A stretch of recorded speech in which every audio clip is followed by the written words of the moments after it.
ಎಲ್ಲೋ ಒಂದೆರಡು ಪದಗಳು ಕನ್ನಡ ಮಾತನಾಡೋದು, ತಮಿಳರು ಮಾತಾಡ್ತಾರೆ, ನಾವು ಮಾತಾಡ್ತಾರೆ. ಯಾಕಂದ್ರೆ ನಾವೆಲ್ಲ ದ್ರಾವಿಡ ಭಾಷೆ ಮಾತನಾಡ್ತಕ್ಕಂಥವ್ರು, ದ್ರಾವಿಡದಿಂದ ಹೊರಬಂದಂಥವ್ರು. ಹಾಗಾಗಿ ಅವರು ಕನ್ನಡವನ್ನು ಬಿಟ್ಟು ಇವತ್ತು ಅವರು ಬಡಗರು. ನೀಲಗಿರಿ ಬೆಟ್ಟಗಳೇನಿದೆ, ಬೃಹತ್ ಬೆಟ್ಟದ ಸಾಲುಗಳವೆಲ್ಲ ನಿಜವಾಗ್ಲೂ. ನಾನು ಇತ್ತೀಚೆಗೆ ಈ ಆದಿರಂಗ ಮಧ್ಯರಂಗ ಅಂತ್ಯರಂಗ ನೋಡಲಿಕ್ಕೆ ಆ ಕಡೆ ಹೋದೆ ನಾನು. ಅಷ್ಟು ದೊಡ್ಡ ದೊಡ್ಡ ಪರ್ವತಗಳು, ನಿಜವಾಗ್ಲೂ ಅದೊಂಥರ ಚೀನಾ ಬೆಟ್ಟಗಳನ್ನು ನೋಡಿದಾಗ ಆಯ್ತು ನನಗೆ. ಅಲ್ಲೂ ಕೂಡ ಹೋಗಿ ಅವರು ಈ ಬಡಗರು ಅಲ್ಲಿ ಕಲ್ಟಿವೇಟ್ ಮಾಡ್ತಾ ಇದ್ದಾರೆ ಅಂದರೆ ಬಹಳ ಆಶ್ಚರ್ಯ ಆಯಿತು. ಕನ್ನಡದ ಊರುಗಳು ಸಿಕ್ತು, ಬರಗೂರು, ಆಶ್ಚರ್ಯ ಆಯಿತು. ಇದು ಬರಗೂರು ಕನ್ನಡದವ್ರದ್ದು, ಅವರೆಲ್ಲ ಹೋದಾಗ ಇಟ್ಕೊಂಡ್ರು ಊರ ಹೆಸರು. ಅವರು ಬರಗೂರು ಅಂತ ಅಂದಾಗ ಆಶ್ಚರ್ಯ ಆಯ್ತು ನನಗೆ. ಕನ್ನಡದ ಊರು, ತಮಿಳರಾದ್ರೆ ಬೇರೆ ಪಳ್ಳಿ ಅದು ಇದು ಇಟ್ಕೊಳ್ತಾರೆ, ಆದರೆ ಅವರು ಅವಾಗ ಇಟ್ಟಿರ್ತಕ್ಕಂಥ ಹೆಸರು ಇನ್ನೂ ಕೂಡ ಚೇಂಜ್ ಆಗಿಲ್ಲ, ಹಾಗೇ ಇದೆ. ಹಾಗಾಗಿ ಮುಂದಿನ ಈ ಬಡಗರನ್ನು ಬಿಟ್ಟರೆ, ಬಡಗ ಅನ್ನುವಂಥದ್ದು ಭಾಷೆ, ದ್ರಾವಿಡ ಭಾಷೆಗಳಲ್ಲಿ ಸಾಕಷ್ಟು ಭಾಷೆಗಳು ಬರ್ತವೆ. ಈ ಬುಡಕಟ್ಟುದೆಲ್ಲ ಸ್ವತಂತ್ರ ಭಾಷೆಗಳವರಲ್ಲ, ಅವೆಲ್ಲ. ಹಾಗಾಗಿ ನೆಕ್ಸ್ಟ್ ಮುಂದೆ ಬೆಟ್ಟ ಕುರುಬ ಅಂತ ಹೇಳಿ, ಇವರು ಕೂಡ ಮೈಸೂರು ಜಿಲ್ಲೆಯಲ್ಲಿ ಬದುಕಿರ್ತಕ್ಕಂಥವ್ರು. ಬೆಟ್ಟ ಕುರುಬ ಇವರು ಜೇನು ಕೇಳೋದು, ಅದನ್ನು ತಗೊಂಡ್ಬಂದು ಕಾಡಿನ ಪಕ್ಕದ ಹಳ್ಳಿಗಳಿಗೆ ಮಾಡ್ತಕ್ಕಂಥದ್ದು, ತನ್ನದೇ ಆದಂತಹ ಜಾನಪದ ಶೈಲಿಯ ನೃತ್ಯಗಳನ್ನು ಮಾಡ್ತಕ್ಕಂಥದ್ದು. ಬಡಗರು ಮಾಡ್ತಾರೆ. ನೀವು ತಿಳ್ಕೊಳ್ಬೇಕು ಅಂತ ಅಂದರೆ ಇಂಟರ್ನೆಟ್ನಲ್ಲಿ ಬಡಗ ಅಂತ ಹೊಡೆದ್ರೆ ಅವ್ರದ್ದು ಡ್ಯಾನ್ಸ್ ಅದ್ಭುತವಾದಂಥ ಡ್ಯಾನ್ಸ್. ನಮ್ಮ ಕೊಡಗಿನ ನೃತ್ಯವನ್ನು ಹೋಲುವಂಥ ನೃತ್ಯವನ್ನು ಅವ್ರು ಮಾಡ್ತಾರೆ, ಅದ್ಭುತವಾಗಿ ಮಾಡ್ತಾರೆ. ಹೊಡೆದು ಅದರ ಆಸಕ್ತಿ ಇದ್ದರೆ ನೀವು ನೋಡ್ಬೋದು. ಬೆಟ್ಟ ಕುರುಬರು ಅಷ್ಟೇ, ಇವರು ಬೆಟ್ಟಗಳಲ್ಲೇ ಬದುಕುವಂಥ ಜನಾಂಗ. ಈರುಳರು ಅಂಥೇಳಿ, ಈರುಳಿಗರು ಅಂಥೇಳಿ, ಇವರು ಈರುಳ ಅನ್ನುವಂಥದ್ದು ದ್ರಾವಿಡ ಭಾಷೆ, ಸ್ವತಂತ್ರವಾದಂಥ ಭಾಷೆ. ಇವರನ್ನು ಕೂಡ ಸಾಮಾನ್ಯವಾಗಿ ಸೋಲಿಗರು ಅಂತ ಹೇಳಿದ್ರು ಕೂಡ ಇವರು ಬೆಟ್ಟದಲ್ಲೇ ಬದುಕುವಂಥ ಜನಾಂಗ ಈರುಳಿಗರು. ಕಡಿ ಹೇಳ್ತಾರೆ ಅಂತ ಹೇಳ್ತಾರಲ್ಲ, ಅವರೇ ಈರುಳಿಗರು. ಕಡಿ ಹೇಳೋರು ಇದೆಲ್ಲ ಅವರು ಈ ಈರುಳಿಗರು ಅಂತ ಹೇಳ್ತಾರೆ, ಈರುಳ ಅಂತ ಹೇಳಿ. ಇನ್ನು ತೋದ ಅಂತ ಹೇಳಿ ಒಂದು ಭಾಷೆ ಬರುತ್ತೆ. ತೋದರು ಕೂಡ ಬೆಟ್ಟದಲ್ಲಿ ಬರ್ತಕ್ಕಂಥವ್ರೆ. ಅವರು ಕೂಡ ಅದೇ ನೀಲಗಿರಿ ಆ ಭಾಗದಲ್ಲಿ ಬದುಕತಕ್ಕಂತಹ ಜನ. ಅದು ಕೂಡ ದ್ರಾವಿಡ ಭಾಷೆ. ಅವ್ರಿಗೂ ಕನ್ನಡ, ತಮಿಳು ಅಥವಾ ಮಲಯಾಳ ಭಾಷೆಗಳು ಗೊತ್ತವರು. 2-3 ಭಾಷೆಗಳನ್ನು ಮಾತನಾಡ್ತಾರೆ. ನಾವು ಬುಡಕಟ್ಟು ಜನಾಂಗಗಳನ್ನು ಅಧ್ಯಯನ ಮಾಡಿದಾಗ ಈ ವಿಚಾರಗಳು ನಮಗೆ ಗೊತ್ತಾಗುತ್ತೆ ಅಂತ ಹೇಳಿ. ತೋಡ ಅಥವಾ ತೋಟ, ಇವರು ಕೂಡ ಇದೊಂದು ಅಲೆಮಾರಿ ಜನಾಂಗ. ಇವರು ಮೈಸೂರು ಜಿಲ್ಲೆಯ ಅಕ್ಕಪಕ್ಕ ಬದುಕ್ತಕ್ಕಂಥ ಜನಾಂಗ. ಇದೆಲ್ಲ ನಮ್ಮ ಜನಪದ ಅಧ್ಯಯನದ ಒಳಗಡೆನೆ ಬರುತ್ತೆ ಅಂತ ಹೇಳಿ. ಇದೆಲ್ಲ ಜನಪದದ ಅಧ್ಯಯನದ ಒಳಗಡೆ ಬರುತ್ತೆ. ಅವರೆಲ್ಲ ನಮ್ಮವರು ಅನ್ನುವಂಥ ಇದರಿಂದಲೇ ನಾವು ಅವರನ್ನು ಅಧ್ಯಯನ ಮಾಡಿ, ಕೆಲವೊಬ್ಬರು ಹೆಚ್ಚಿನ ಅಧ್ಯಯನ ಮಾಡಿ ವಿದ್ಯೆಯನ್ನು ಕೂಡ ಕಲ್ತಿರೋರು ಉಂಟು. ಇವತ್ತಿನ ಸೋಲಿಗರು, ಸುದರ್ಶನ್ ಅವರ ಕೃಪಾ ಕಟಾಕ್ಷ ಸೋಲಿಗರು ಇವತ್ತು ಸಿನಿಮಾ ರಂಗಕ್ಕೂ ಕೂಡ ಬಂದಿದ್ದಾರೆ ಅಂದರೆ ಅವರೆಲ್ಲ ರಂಗದಲ್ಲೂ ಇದ್ದಾರೆ ಅಂತ ಹೇಳಿ. ಸೋಲಿಗ ಭಾಷೆ, ಸೋಲಿಗ ಕನ್ನಡ ಅಂತ ಹೇಳ್ತೀವಿ ನಾವು. ಕನ್ನಡದಲ್ಲಿ ಬೇಜಾನ್ ನಾವು ಕನ್ನಡಗಳ ಕರಿತೇವೆ. ಈರುಳ ಕನ್ನಡ, ತೋದ, ಇವೆಲ್ಲ ದ್ರಾವಿಡ ಭಾಷೆಯಲ್ಲಿ ಬರ್ತಕ್ಕಂಥ ವಿವಿಧ ರೂಪಗಳು.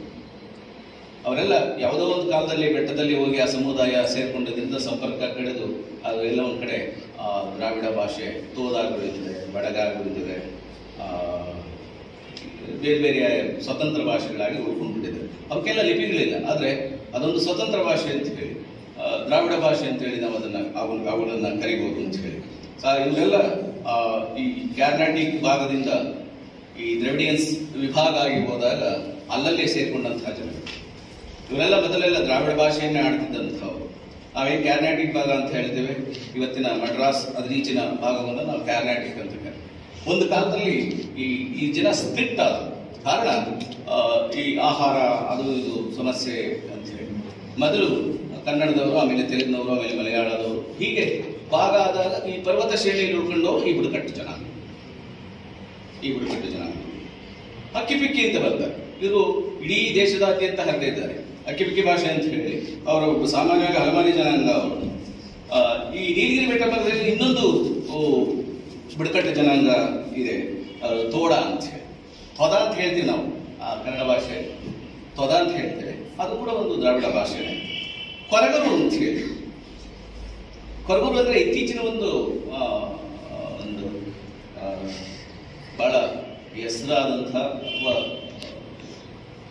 ಎಲ್ಲ ಉಡುಪಿಯಲ್ಲಿ ಕೊರಗ ಜನಾಂಗ ಡಿಜೆ ಹಾಕೊಂಡು ಡ್ಯಾನ್ಸ್ ಮಾಡೋದು ಅಂತ ಪೊಲೀಸ್ನವರು ಅವ್ರ ಮೇಲೆ ಕೇಸೇನೋ ಹಾಕ್ಬಿಟ್ಟು. ಈ ಉಡುಪಿ ಭಾಗ ಮತ್ತೆ ದಕ್ಷಿಣ ಕನ್ನಡದಲ್ಲಿ ಇವರು ಕೊರಗರು ಇದ್ದಾರೆ. ಅವರ ಜನಪದ ಇದು ಬಹಳ ಫೇಮಸ್. ಅವರೆಲ್ಲ ನೃತ್ಯಗಳು ಅವೆಲ್ಲ ಈ ಓಂಬಾಳೆಯಿಂದ ಮತ್ತೊಂದು ಮುದ್ದದಿಂದ ಆ ಕಡೆ ಸಿಗ್ತಕ್ಕಂಥ ದಕ್ಷಿಣ ಕನ್ನಡದ ಇದನ್ನು ನೃತ್ಯಗಳಿದಾವಲ್ಲ, ಅವಳ ಕೊರಗರು ಅದನ್ನೆಲ್ಲ ಮಾಡ್ತಾರೆ. ಅದು ಬಹಳ ಹೆಸರುವಾಸಿ ಇದೆ. ಅವರು ಕೂಡ ಕೊರಗ ಭಾಷೆಯನ್ನು ಮಾತನಾಡ್ತಾರೆ. ನೆಕ್ಸ್ಟ್ ಕೋಟ, ಅವರು ತಮಿಳಿಂದ ಮಾತನಾಡ್ತಾರೆ ಮತ್ತು ಮಲಯಾಳಿಯನ್ನು ಬಳಸ್ತಾರೆ. ನಾನು ಹೇಳಿದೆ 2 ಭಾಷೆಯನ್ನು ಮಾತನಾಡ್ತಾರೆ, ಯಾವುದಾದ್ರೂ 2 ಅಥವಾ 3 ಭಾಷೆ ಮಾತನಾಡ್ತಾರೆ. ಇವರು ಕೂಡ ನೀಲಗಿರಿ ಜಿಲ್ಲೆಯಲ್ಲಿ ಬದುಕುವಂಥ ಜನ. ಇವತ್ತಿನ ಊಟಿ ಅಂತ ಹೇಳ್ತೀವಿ, ಅದೆಲ್ಲ ಸುತ್ತಮುತ್ತಲಿನ ನೀಲಗಿರಿ ಪ್ರದೇಶ. ಈ ಅನೂರನ್ನು ಬಿಟ್ಟರೆ, ಚಾಮರಾಜನಗರ ಬಿಟ್ಟು ಕೆಳಗೆ ಬಂದಂತಹ ಎಲ್ಲ ಪರ್ವತ ಶ್ರೇಣಿಯನ್ನು ನಾವು ನೀಲಗಿರಿ ಶ್ರೇಣಿ ಅಂತ ಹೇಳಿ ಕರಿತೇವೆ. ಕಾವೇರಿಯ ಕೆಳಭಾಗದಲ್ಲಿ ಬರ್ತಕ್ಕಂಥದ್ದು ಬಹಳ ಅದ್ಭುತವಾದಂಥ ಪರ್ವತ ಶ್ರೇಣಿಗಳವೆಲ್ಲ. ಬದುಕಿನ ಶೈಲಿನೇ ವಿಶೇಷವಾದಂಥದ್ದು. ಅದರ ಅಧ್ಯಯನ ಇವರೆಲ್ಲ ವಿಜಿ ಗೋರ್ಲಿಂಗಯ್ಯ ಇವರೆಲ್ಲ ಹೋಗಿ ಮಾಡಿರ್ತಕ್ಕಂಥದ್ದು ಅದ್ಭುತವಾದಂಥದ್ದು. ಅಂದರೆ ಇದೆಲ್ಲ ಅಧ್ಯಯನ ವಿಷಯವಾದಂಥ ಬುಡಕಟ್ಟು ಜನಾಂಗ ಅನ್ನುವಂಥದ್ದು ಒಂದು ಅಧ್ಯಯನ ವಿಷಯವಾದಂಥದ್ದು. ಯಾಕಂದರೆ ಅವರು ನಮ್ಮ ದ್ರಾವಿಡರು ಅಂತೇಳಿ, ನಾವು ದ್ರಾವಿಡರು ಅಂತೇಳಿ ದ್ರಾವಿಡ ಭಾಷೆಯನ್ನು ಮಾತನಾಡ್ತಕ್ಕಂಥವ್ರು ಅಂತೇಳಿ ಅವ್ರಿಗೆ ನಮ್ಮ ಇದಕ್ಕೆ ಬರ್ತಾರೆ ಅಂತೇಳಿ, ನಮ್ಮ ಲಿಮಿಟ್ಗೆ ಬರ್ತಾರೆ ಅವರು ಅಂತೇಳಿ. ನೆಕ್ಸ್ಟ್ ಜೈನ ಗುರುಗಳು ನಮ್ಮ ಮಲೆಮಹದೇಶ್ವರದ ಬೆಟ್ಟಗಳಲ್ಲೂ ಬದುಕಿದ್ದಾರೆ ಇವರು, ನೀಲಗಿರಿ ಬೆಟ್ಟಗಳಲ್ಲೂ ಬದುಕಿದ್ದಾರೆ. ಅವರು ಕನ್ನಡನೂ ಮಾತನಾಡ್ತಾರೆ, ತಮಿಳನ್ನು ಮಾತನಾಡ್ತಾರೆ. ಅವರ ಅನೇಕ ನೃತ್ಯಗಳು ನಮ್ಮ ಕನ್ನಡದ ದಕ್ಷಿಣ ಕರ್ನಾಟಕದ ನೃತ್ಯಗಳನ್ನು ಹೋಲ್ತವೆ. ಅದೆಲ್ಲ ಕೂಡ ಚೈನಾಶೀಲವಾದಂತಹದ್ದು. ಸೋಲಿಗರು, ನಾನಾಗಲೇ ಸೋಲಿಗರು ಇವತ್ತು ಎಲ್ಲ ರಂಗದಲ್ಲೂ ಕೂಡ ಮುಂದೆ ಬಂದಿದ್ದಾರೆ. ಅವರಿಗೆ ಸುದರ್ಶನ್ ಅಂತೇಳಿ ಬಿಳಿಗಿರಿ ರಂಗದಲ್ಲಿ ಅವರನ್ನು ಟ್ರಸ್ಟ್ ಮಾಡಿ ಅಲ್ಲಿ ಅವರಿಗೆ ವಿದ್ಯೆ ಮತ್ತೊಂದು ಕಲಿಸುವ ಪ್ರಯತ್ನವನ್ನು ಅವರು ಮಾಡಿದ್ದಾರೆ. ಅವರಿಗೆ ಎಷ್ಟು ಥ್ಯಾಂಕ್ಸ್ ಹೇಳಿದ್ರು ಸಾಕು. ಇನ್ನು ಈ ಬಳ್ಳಾರಿ ಭಾಷೆ ಎನ್ನುವಂಥದ್ದು, ಬಳ್ಳಾರಿ ಜನಾಂಗ ಆಡುವಂತಹದ್ದು, ಇವರು ಕೂಡ ಉಡುಪಿ ಜಿಲ್ಲೆ, ಕುಂದಾಪುರ ಜಿಲ್ಲೆಯಲ್ಲಿ ಆ ಬೆಟ್ಟ ಪ್ರದೇಶಗಳಲ್ಲಿ ಬದುಕಿರ್ತಕ್ಕಂಥ ಬುಡಕಟ್ಟು ಜನಾಂಗ. ಇತ್ತೀಚೆಗೆ ಒಂದು ಹಾಡು ಬಹಳ ವೈರಲ್ ಆಯಿತು, ಟಿಶ್ಶಾ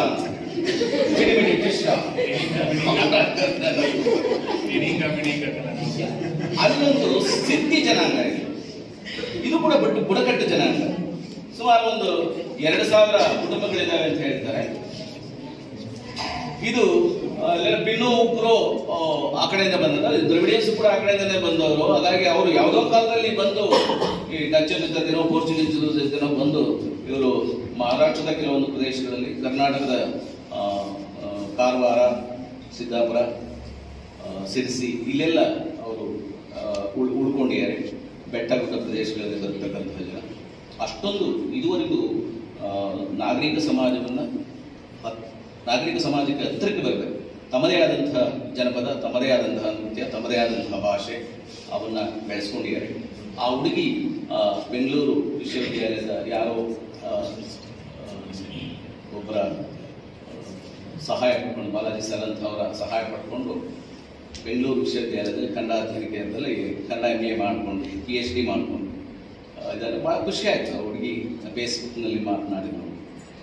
ಇಂಥವೆಲ್ಲ ಬುಡಕಟ್ಟು ಜನಾಂಗದವರಿಗೆ ಈಗ ಅಗತ್ಯವಿದೆ ಅಂತ ಹೇಳಿ ಅನಿಸುತ್ತೆ, ಈಗ ಬೇಕಾಗಿದೆ ಅಂತ ಹೇಳಿ ಅನಿಸುತ್ತೆ. ಅವರು ಕೂಡ ನಮ್ಮ ಹಾಗೆ ನಿಮ್ಮ ಹಾಗೆ ನಾಗರಿಕ ಬದುಕನ್ನು ಬದುಕಲಿ, ವಿದ್ಯೆಯನ್ನು ಕಲೀಲಿ, ಒಳ್ಳೆ ವಿದ್ವಾಂಸರಾಗಲಿ, ವಿದ್ವತ್ತನ್ನು ಪಡ್ಕೊಳ್ಳಿ ಅನ್ನುವಂಥದ್ದು ನಮ್ಮ ಈ ನಿಟ್ಟಿನಲ್ಲಿ ಬಾಲಾಜಿ ಸರ್ ಇನ್ನಷ್ಟು ಈ ಬುಡಕಟ್ಟು ಜನಾಂಗದವ್ರನ್ನ ಭೇಟಿಯಾಗಲಿ, ಅವರಿಗೆ ತಮ್ಮಲ್ಲಾದಂಥ ಸಹಕಾರ ಮತ್ತು ಸಲಹೆಗಳನ್ನು ನೀಡಲಿ. ಇಂಥ ಸಂದರ್ಭದಲ್ಲಿ ಜನಪದ ನಮಗೆ ಬಹುದೊಡ್ಡದು ಅನಿಸುತ್ತೆ. ಒಂದು ದೊಡ್ಡ ಶಾಸ್ತ್ರ ಅದನ್ನು ಎಚ್ ಎಲ್ ನಾಗೇಗೌಡರು ಸಾಕಷ್ಟು ಬೆಳೆಸಿದ್ರು. ಅದಾದ ನಂತರ ಅದನ್ನೆಲ್ಲ ಇಡೀ ಕರ್ನಾಟಕಕ್ಕೆ ಹರಡಿದಂತಹ ಕೀರ್ತಿ ಬಾಲಾಜಿ ಸರ್ ಅವರಿಗೆ ಇದೆ ಅಂತ ನಾನು ಕಲಾವಿದರನ್ನು ಗುರುತಿಸ್ತಕ್ಕಂಥದ್ದು. ನೀವು ಎಷ್ಟು ತಿಳಿದಿದ್ರೋ ಗೊತ್ತಿಲ್ಲ, ನಮ್ಮ ತುಮಕೂರು ಜಿಲ್ಲೆಯಲ್ಲಿ ಸಾಕಷ್ಟು ಜನ ಕಲಾವಿದರಿದ್ದಾರೆ. ಅವನ್ನೆಲ್ಲ ಕೆಲವೊಂದ್ಸರಿ ಪರಿಚಯ ಮಾಡಿಸ್ತಾರೆ. ಅವರು ಸೋಬಾನೆ ಪದ ಹಾಡುವಂಥದ್ದು, ರಾಗಿ ಬೀಸಕೋಲು ಆಡುವಂಥದ್ದು, ಈ ಮದುವೆಗಳಲ್ಲಿ ರಾತ್ರಿಯೆಲ್ಲ ಹಾಡು ಹೇಳ್ತಾ ಇದ್ರು, ಯಾರು ಮುಂದೆ ಬರಬಾರ್ದು ಅಂತೇಳಿ. ಅವೆಲ್ಲ ಜನಪದ ಹಾಡುಗಳು, ಯಾರೋ ಬರೆದಂಥ ಹಾಡುಗಳು, ಯಾರೋ ಬಾಯಿದ ಬಾಯಿಗೆ ಬಂದಂಥವು, ಅಕ್ಷರಗಳಲ್ಲಿ ಇರಲಿಲ್ಲ, ಯಾವುದೇ ತಾಳೆಗಲ್ಲಿನಲ್ಲಿ ಬರಲಿಲ್ಲ. ಇವೆಲ್ಲ ಬಾಯಿಗೆ ಬಂದಂಥವು. ಹಾಗಾಗಿ ಜನಪದ ಅಂದ್ರೇನೆ ಅದು. ಕನ್ನಡದವಳು ಭಾವಿಸಿದ ಜನಪದಂ ಅಂತ ಹೇಳಿ ಕವಿರಾಜ್ ಮಾರ್ಗಕಾರ ಹೇಳ್ತಾರೆ. ಅಂತ ಅಂದ್ರೆ ಜನಪದಕ್ಕೆ ಅದರದೇ ಆದಂತಹ ಒಂದು ಶಕ್ತಿ ಇದೆ ಅಂತ ಹೇಳಿ. ಜನಪದ ಅಂದ್ರೆ ನೀವು ಟೀಚರ್ ಆಗ್ತಕ್ಕಂಥವ್ರು ಮಕ್ಕಳಿಗೆ ಜನಪದದ ರೀತಿನೇ ಬೇರೆ, ಕ್ರಮನೇ ಬೇರೆ, ಹೇಳೋದೇ ಬೇರೆ. ನಾವು ಈ ಆಗ್ಲೇ ಬಾಲಾಜಿ ಸರ್ ಹೇಳಿದ್ರು, ಗುರುರಾಜ್ ಹೊಸಕೋಟೆ ಆಡೋಣ, ಇದೆಲ್ಲ ಜನಪದ ಅಲ್ಲ, ಖಂಡಿತ ಅಲ್ಲ. ಜನಪದ ನೀವು ಸೋಬಾನೆ ಪದ ಕೇಳಿದ್ರ, ರಾಗಿ ಬಿಸಕಲ್ ಹಾಡು ಕೇಳಿದಿರ, ರಾಗಿ ತೂರ್ವಾಗ ಹಾಡು ಹೇಳ್ತಾರೆ, ಅದು ಕೇಳಿದ್ರ, ಹೊಲ ಹೊಳಗಿಂತ ಮುಂಚೆ ಹಾಡುಗಳು ಹೇಳ್ತಾರೆ, ಅದನ್ನು ಕೇಳಿದ್ರ. ಹೀಗೆ ಪ್ರತಿಯೊಂದು ಜನಪದರು ಹಾಡು ಇಲ್ಲ.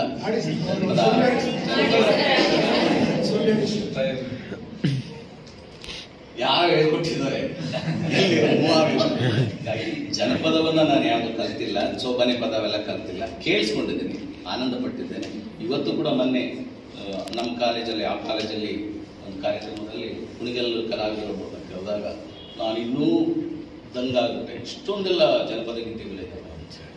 ಹಾಗಾಗಿ ಆ ಸೊಗಡಿನ ಮಣ್ಣಿನಲ್ಲಿ ಬದುಕ್ತಾ ಇರ್ತಕ್ಕಂಥವ್ರನ್ನ ನೀವು, ಅದಕ್ಕೆ ಹೇಳ್ತೀನಿ, ಇದರ ಹಾಡುಗಳನ್ನು ಕೇಳಿ ಮಕ್ಕಳಿಗೂ ಕೂಡ ಅದನ್ನು ಕಲಿಸಿ, ಈ ಜನಪದ ಸೊಗಡಿನ ವಿಶೇಷತೆಯನ್ನು ನೀವು ಅವ್ರಿಗೆ ಕಲಿಸ್ಕೊಡಿ.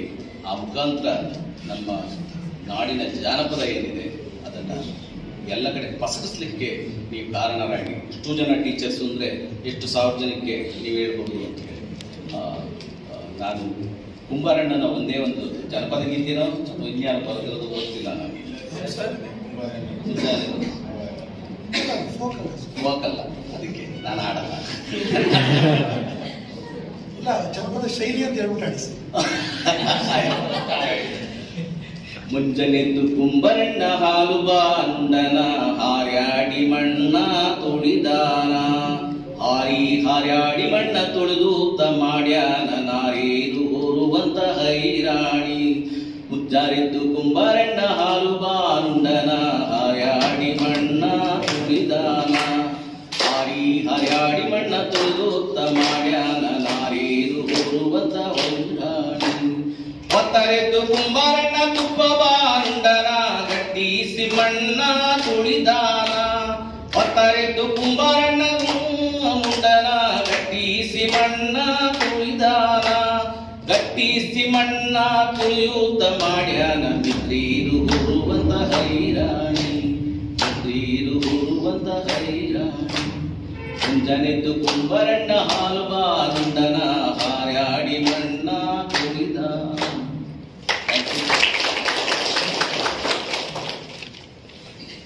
ನಾನು ಬುಡಕಟ್ಟು ಜನಾಂಗ ಇನ್ನಷ್ಟು ಹೇಳ್ಬೋದಾಗಿತ್ತು, ಆದರೆ ಸಮಯ ಬಹಳ ಕಡಿಮೆ ಇದ್ದರಿಂದ ನನಗೆ ತಿಳಿದಂತಹ 4 ಮಾತುಗಳನ್ನು ಹೇಳಿದ್ದೇನೆ. ಈ ಅವಕಾಶ ಕೊಟ್ಟಿದ್ದಕ್ಕೆ ಜಾನಪದ ಪರಿಷತ್ಗೆ, ರಾಜ್ಯಾಧ್ಯಕ್ಷರಿಗೆ, ಜಿಲ್ಲಾಧ್ಯಕ್ಷರಿಗೆ, ಈ ಕಾಲೇಜಿನ ಎಲ್ಲ ಅಧ್ಯಾಪಕ ಮಿತ್ರರಿಗೆ ನಿಮ್ಮೆಲ್ಲರೂ ವಂದಿಸಿ ನಾನು ಮಾತು ಮುಗಿಸ್ತೇನೆ. ಜೈ ಭೀಮ್, ಜೈ ಕರ್ನಾಟಕ. ಬುಡಕಟ್ಟು ಸಮುದಾಯದ ಬಗ್ಗೆ ಸವಿವರವಾಗಿ ತಿಳಿಸಿಕೊಟ್ಟಂತಹ, ಹಾಗೆ ಕಲೆ ನಶಿಸೋದಕ್ಕೆ ಕಾರಣ ಏನಪ್ಪಾ ಅಂದ್ರೆ ನಾವು ಬಳಸದೇ ಇರೋದು. ಅದು ಜಾನಪದ ಆಗಿರ್ಬೋದು, ಬುಡಕಟ್ಟಿನ ಒಂದು ಕಲೆ ಆಗಿರ್ಬೋದು, ನಾವು ಬಳಸ್ತಾ ಅದು ಬೆಳೀತಾ ಹೋಗುತ್ತೆ. ಹೀಗೆ ತಿಳಿಸ್ಕೊಟ್ಟಂತಹ ರಮೇಶ್ ಮಣ್ಣೆ, ಮುಖ್ಯಸ್ಥರು ಕನ್ನಡ ವಿಭಾಗ, ಶ್ರೀ ಸಿದ್ಧಾರ್ಥ ಪ್ರಥಮ ದರ್ಜೆ ಕಾಲೇಜು ತುಮಕೂರು, ಇವರಿಗೆ ಧನ್ಯವಾದಗಳು. ಈಗ ಲಂಬಾಣಿ ಗೀತೆ ಸುಕೇಶ್ ಹಾಗೂ ಬಾಲಾಜಿನಾಥ್ ಅವರಿಂದ.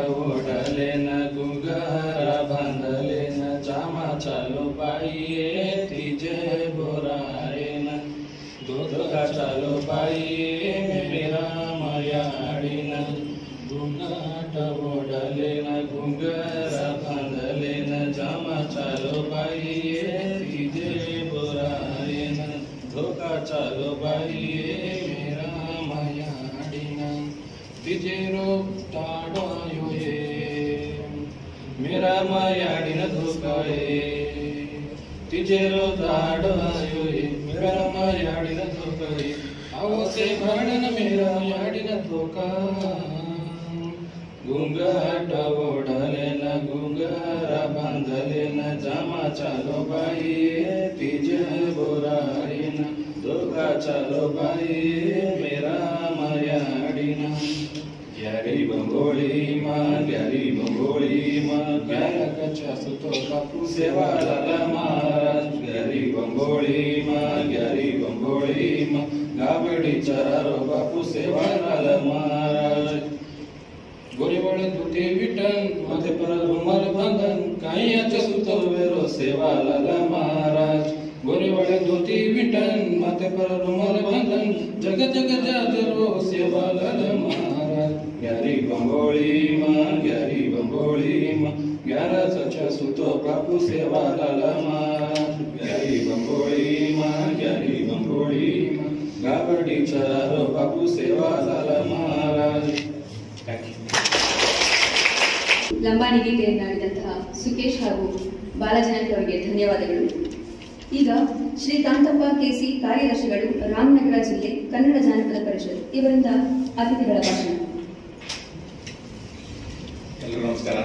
ಕನ್ನಡ ಜಾನಪದ ಪರಿಷತ್ ಬೆಂಗಳೂರು ತುಮಕೂರು ಜಿಲ್ಲಾ ಕನ್ನಡ ಜಾನಪದ ಪರಿಷತ್ ಶ್ರೀ ಸಿದ್ಧಾರ್ಥ ಶಿಕ್ಷಣ ಮಹಾವಿದ್ಯಾಲಯ ಹಾಗೂ ಮಾನವಿಕ ಸಂಘ ಸಿದ್ಧಾರ್ಥ ಶಿಕ್ಷಣ ಸಮುದಾಯ ಸಹಯೋಗದಲ್ಲಿ ಜಾನಪದ ದಿನಾಚರಣೆ ಮತ್ತು ಬುಡಕಟ್ಟು ದಿನಾಚರಣೆ ಅಂಗವಾಗಿ ಈ ಕಾರ್ಯಕ್ರಮವನ್ನು ಉದ್ಘಾಟನೆ ಮಾಡಿದಂತ ರಾಜ್ಯಾಧ್ಯಕ್ಷರು ಕನ್ನಡ ಜಾನಪದ ಪರಿಷತ್ ಬೆಂಗಳೂರು ಬಾಲಸರ್ ಅವರೇ, ಅಧ್ಯಕ್ಷರು ವಹಿಸಿದ BS ಲತಾರ್ ಅವರೇ, ಮುಖ್ಯ ಅತಿಥಿಗಳಾಗಿ ರಮೇಶ್ ಅವರೇ, ಜಿಲ್ಲಾಧ್ಯಕ್ಷರಾದ ಆತ್ಮೀಯರಾದ ಶ್ರೀನಾಥ್ ಮುಖಿ ಅವರೇ, ರಂಗಸ್ವಾಮಿ ಅವರೇ, ಮತ್ತೆ ಈಗ ಇಲ್ಲಿ ನೆರೆದಕ್ಕಂತ ಅಧ್ಯಾಪಕರವರೇ, ತುಂಬಾ ಖುಷಿ ಆಯಿತು. ಏಕೆಂದರೆ ತುಂಬಾ ಸಮಯ ಕಮ್ಮಿ ಅವಧಿಯಲ್ಲಿ ಕಾರ್ಯಕ್ರಮವನ್ನು ಆಯೋಜನೆ ಮಾಡಿ ಇಷ್ಟೊಂದು ಅಚ್ಚುಕಟ್ಟಾಗಿ ಕಾರ್ಯಕ್ರಮ ನಿರ್ವಹಣೆ ಮಾಡಿದಂತ ನಿಮ್ಮ ಎಲ್ಲ ತಂಡದವರು ಪ್ರಥಮವಾಗಿ ಅಭಿನಂದನೆ ಸಲ್ಲಿಸುತ್ತೇನೆ.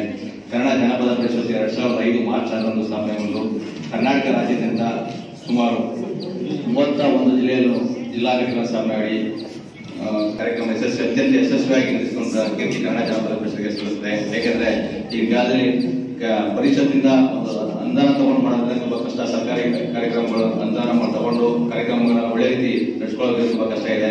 ಅದರಲ್ಲೂ 6 ವರ್ಷದಿಂದ ಸತತವಾಗಿ ನಮ್ಮ ಬಾಲಸರ್ ಅವರು ಕಲಾವಿದರ ಏಳಿಗೆಗಾಗಿ ಅವರು ಗುರುತಿಸಿ ಕಲಾವಿದರಿಗೆ ಮಾರ್ಗದರ್ಶನ ಇರ್ಬೋದು, ಅವರ ಒಂದು ಆರ್ಥಿಕವಾಗಿ ಅಭಿವೃದ್ಧಿ ಕೊಡುವ ನಿಟ್ಟಿನಲ್ಲಿ ಕನ್ನಡ ಜಾನಪದ ಪರಿಷತ್ತು ತುಂಬಾ ಶ್ರಮವಹಿಸ್ತಾ ಇದೆ. ಮುಂದಿನ ದಿನಗಳಲ್ಲಿ ಇದೇ ರೀತಿ ಕಾರ್ಯಕ್ರಮಗಳನ್ನ ಆಯೋಜಿಸಿಕೊಂಡು ನಮ್ಮ ಕಲೆಯನ್ನು ನಾವೇ ಒಂದು ಜನಪದ ಕಲೆಯನ್ನು ಬೆಳೆಸ್ಕೊಂಡು ಹೋಗೋಣ. ಮತ್ತೆ 2020 ಏಪ್ರಿಲ್ 25ರಂದು ಕನ್ನಡ ಜಾನಪದ ಪರಿಷತ್ ಅಂಗಸಂಸ್ಥೆಯಾದ ಜನಪದ ಯೂತ್ ಬ್ರಿಗೇಡ್ ಅಂತ ಒಂದು ಸಂಸ್ಥೆಯನ್ನ ಬಾಲಸರ್ ಹುಟ್ಟುಹಾಕಿದ್ದಾರೆ. ಅದರಲ್ಲಿ ಯುವ ಪೀಳಿಗೆಯಲ್ಲಿ ಜನಪದ ಅರಿವನ್ನು ಮೂಡಿಸುವ ನಿಟ್ಟಿನಲ್ಲಿ ಒಂದು ಯಶಸ್ವಿಯಾಗಿ ತುಂಬಾ ರಾಜ್ಯಾದ್ಯಂತ ಎಲ್ಲ ಜಿಲ್ಲಾ ಸಂಘಟನೆಗಳನ್ನ ನೇಮಕ ಮಾಡಿದೆ. ನಿಮ್ಮಂತ ಯುವಕರು ಮುಂದಿನ ದಿನಗಳಲ್ಲಿ ನಮ್ಮ ಜನಪದ ಕಲೆಗಳನ್ನು ಉಳಿಸುವ ನಿಟ್ಟಿನಲ್ಲಿ ಒಂದು ಕಾರ್ಯಪ್ರವೃತ್ತರಾಗೋಣ. ಡಾಕ್ಟರ್ ಎಸ್ ಬಾಲಾಜಿ ಸರ್ ಅವರ ಜೊತೆ ಕೈಗೂಡಿ ಮುಂದಿನ ದಿನಗಳಲ್ಲಿ ಕಾರ್ಯಕ್ರಮಗಳನ್ನು ಅನುಗುಣ ಮಾಡಿಕೊಳ್ಳುವಂತ ಮತ್ತೆ ನಮ್ಮ ಕಲೆಯನ್ನು ಉಳಿಸಿಕೊಳ್ಳುವಂತ ಒಂದು ಕಾರ್ಯಕ್ರಮವನ್ನು ಅವ್ರ ಜೊತೆ ಸೇರಿ ಮಾಡೋಣ ಅಂತ ಹೇಳ್ತಾ ಈ ಒಂದು ಕಾರ್ಯಕ್ರಮಕ್ಕೆ ನನ್ನನ್ನು ಆಹ್ವಾನಿಸಿ ಒಂದೆರಡು ಮಾತಾಡಕ್ಕೆ ಅವಕಾಶ ಕೊಡುತ್ತಾ ಎಲ್ಲರಿಗೂ ಬಂದಿಸ್ತಾ ನನ್ನ ಮಾತು ಮುಗಿಸ್ತಾನೆ. ಜೈ ಹಿಂದ್. ಈಗ ಅಧ್ಯಕ್ಷೀಯ ಭಾಷಣ ಪ್ರೊಫೆಸರ್ BS ಲತಾ ಮೇಡಮ್ ಅವರ ಪರವಾಗಿ ನಮ್ಮ ಕಾಲೇಜಿನ ಡಾಕ್ಟರ್ BS ಸಿದ್ದರಾಜು ಸರ್ ಅವರು ಅಧ್ಯಕ್ಷೆಯನ್ನು ನುಡಿಯಾಗಬೇಕಾಗಿ ಕೇಳುತ್ತಿದ್ದೇನೆ.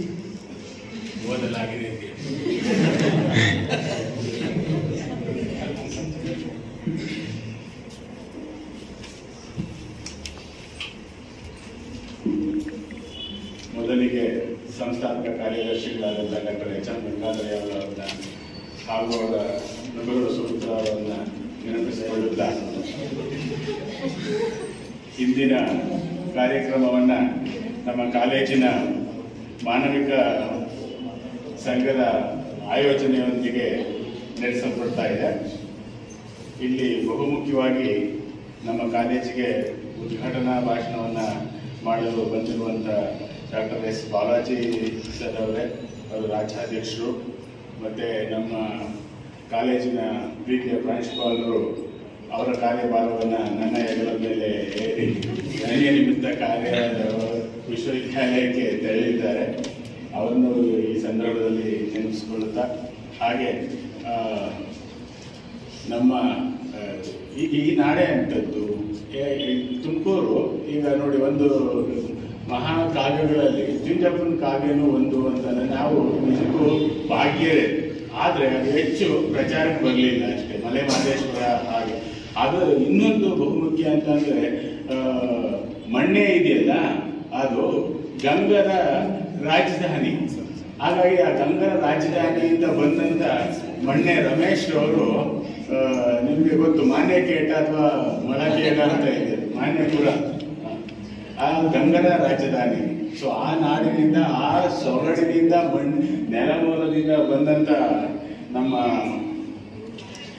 ಗೆಳೆಯ ಪ್ರೊಫೆಸರ್ ರಮೇಶ್ ಮಣ್ಣೆ ಅವರೇ, ಹಾಗೆ ಶ್ರೀ ಕಾಂತಪ್ಪ ಕೆಸಿ, ಕಾರ್ಯದರ್ಶಿಗಳು, ರಾಮನಗರ ಜಿಲ್ಲಾ ಕನ್ನಡ ಜಾನಪದ ಪರಿಷತ್ತು, ಹಾಗೆ ನನ್ನೆಲ್ಲ ಡಿಗ್ರಿ ಕಾಲೇಜಿನ ಸಹೋದ್ಯೋಗಿ ಮಿತ್ರರೇ, ಮತ್ತು ನನ್ನ ಕಾಲೇಜಿನ ಸಹೋದ್ಯೋಗಿ ಮಿತ್ರರೇ, ಮತ್ತು ಎಲ್ಲ ನನ್ನ ಪ್ರೀತಿಯ ವಿದ್ಯಾರ್ಥಿನಿಯರೇ. ಈಗಾಗಲೇ ನಿಮ್ಮ ಮುಂದೆ ಡಾಕ್ಟರ್ ಎಸ್ ಬಾಲಾಜಿಯವರು ಜನಪದದ ಬಗ್ಗೆ, ಅದರ ವಿಕಾಸ, ಬಾಲಾಜಿ ಸರ್ ಅವರು ವಿಕಾಸದ ಬಗ್ಗೆ ಹೇಳಿದ್ದಾರೆ. ವಿಕಾಸದ ಬಗ್ಗೆ ಎವಲ್ಯೂಷನ್ ಹೇಗಾಯಿತು ಅವರು ಮೊದಲನೇ ಮಾತನಾಡ್ತಾನೆ ಹೇಳಿದ್ರು, ಜನಪದದ ಇಲ್ಲದ ನಾಡನ್ನು ನಾವು ಊಹಿಸಿಕೊಳ್ಳಲು ಆಗೋದಿಲ್ಲ, ಇದು ಒಂದು ಬದುಕು ನಶಿಸಿ ಹೋದಂತೆ ಅಂತ ಹೇಳಿದ್ರು. ಹಾಗೆ ಬುಡಕಟ್ಟು ಬಗ್ಗೆ ನಮ್ಮ ರಮೇಶ್ ಮಣ್ಣೆ ಸರ್ ಸಾಕಷ್ಟು ವಿಚಾರಗಳನ್ನು ಮಂಡಿಸಿದ್ದಾರೆ. ಈಗ ಅಧ್ಯಕ್ಷೀಯ ನುಡಿಗಳಲ್ಲಿ ಇವೆಲ್ಲ ಒಟ್ಟಾರೆಯಾಗಿ ನಾವು ಕನ್ಕ್ಲೂಡ್ ಮಾಡಬೇಕಾದಂಥ ಜವಾಬ್ದಾರಿ ನಮ್ಮ ಮೇಲೆ ಬಿದ್ದಿದೆ. ಇವೇನಂತ ಅಂದರೆ, ಈಗಾಗಲೇ ಕೆಲವು ವಿಚಾರಗಳನ್ನು ಅವರು ಹೇಳಿದ್ದಾರೆ. ಆ ವಿಚಾರಗಳನ್ನು ನಾನು ಹೆಚ್ಚಿಗೆ ಅದನ್ನು ಮಾತಾಡೋದಕ್ಕೆ ಹೋಗಲ್ಲ. ಆದರೆ ಈ ಜಾನಪದದ ಬಗ್ಗೆ ಇರುವ ಭಿನ್ನಾಭಿಪ್ರಾಯಗಳಿದ್ವಲ್ಲ, ಅದನ್ನು ಯಾವ ರೀತಿಯ ಶಿಷ್ಟ ಸಾಹಿತ್ಯ ಅಲ್ಲ, ಜಾನಪದ ಶಿಷ್ಟ ಸಾಹಿತ್ಯ ಅಲ್ಲ. ಅದಕ್ಕೆ ಮಧುರ ಕವಿ ಅಂತ ಕೇಳಿದಿರಲ್ಲ ನೀವೆಲ್ಲ. ನಿಮಗೆ ಮಧುರವಾದ ಕಾವ್ಯಗಳನ್ನ ಕೇಳಿ ಹೆಚ್ಚು ಕಿವಿಗಳು ಇದಾಗಿರೋದು ಮಧುರ ಕವಿ ಅಂತ ಇದ್ದಾರೆ. ಓಕೆ, ಅವರು ಈ ಜಾನಪದ ಸಾಹಿತ್ಯವನ್ನ ವಿಡಂಬಿಸ್ತಾರೆ, ವಿರೋಧಿಸ್ತಾರೆ. ಯಾಕೆಂದ್ರೆ ಬೀದಿಯಲ್ಲಿ ಹಾಡೋರು ಎಲ್ಲೋ ಸುಮ್ಮನೆ ಏನು ಬರದೇ ಇರೋರು ಹಾಡೋರ್ನೆಲ್ಲ ನಾವು ಕವಿಗಳು ಅಂತ ಒಪ್ಕೊಳಕ್ ಆಗಲ್ಲ ಅಂತ ಮಧುರ ಕವಿ ತುಂಬಾ ವಿಡಂಬನಾತ್ಮಕವಾಗಿ ಹೇಳ್ತಾರೆ. ಯಾಕೆ ಸಂಸ್ಕೃತಿಯ ಪ್ರತಿಭೆ ಅಂತೂ ಮೊದಲೇ ಇಲ್ಲ. ಈ ಪ್ರೌಢ ಸಂಸ್ಕೃತಿ ಮತ್ತೆ ಶಾಸ್ತ್ರದ ಬಲದಿಂದ ಉಂಟಾದವೇ ಈ ಶಿಷ್ಟ ಸಾಹಿತ್ಯಗಳು.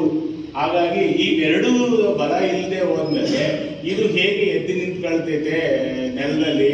ಹಾಗಾಗಿ ಅದನ್ನ ನಾವು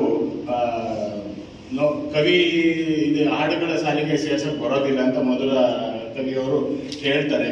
ಯಾಕೆ ಅಂತ ಅಂದ್ರೆ ಇಲ್ಲೆಲ್ಲ ಹಳ್ಳಿಗಳಿಂದ, ಬೀದಿಗಳಿಂದ, ಓಕೆ, ಮನೆಗಳಲ್ಲಿ ಜನಸಾಮಾನ್ಯರು ಹಾಡಿಕೊಳ್ಳುವ ಹಾಡುಗಳನ್ನ ನಾವು ಈ ಜನಪದ ಸಾಹಿತ್ಯ ಎಂದು ಕರೀತೇವೆ.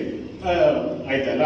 ಸೊ ಹಾಗಾಗಿ ಈ ಪಂಡಿತರ ಪ್ರಕಾರ ಏನ್ ಹೇಳೋದು, ಈ ಪಂಡಿತರು ಅಂತಂದ್ರೆ ಮಧುರ ಕವಿ ಅದ್ರ ಬಗ್ಗೆ ಹೇಳೋದೇನು ಅಂತ ಅಂದ್ರೆ, ಯಾಕಂದ್ರೆ ದೈವತ್ವದ ಪ್ರಣೀತವಾದಂತ ಈ ಶಿಷ್ಟ ಸಾಹಿತ್ಯ ಇದೆಯಲ್ಲ, ಓಕೆ, ಅದು ಹುಟ್ಟಿನಿಂದ ದೈವಿಕವಾಗಿರ್ತೈತೆ ಅಂತ. ಹುಟ್ಟಿನಿಂದಲೇ ದೈವಿಕವಾಗಿರ್ತೈತೆ. ಇದಕ್ಕೆ ದೈವ ಬಲ ಇಲ್ಲ ಜನಪದಕ್ಕೆ ಅನ್ನುವಂಥದ್ದು.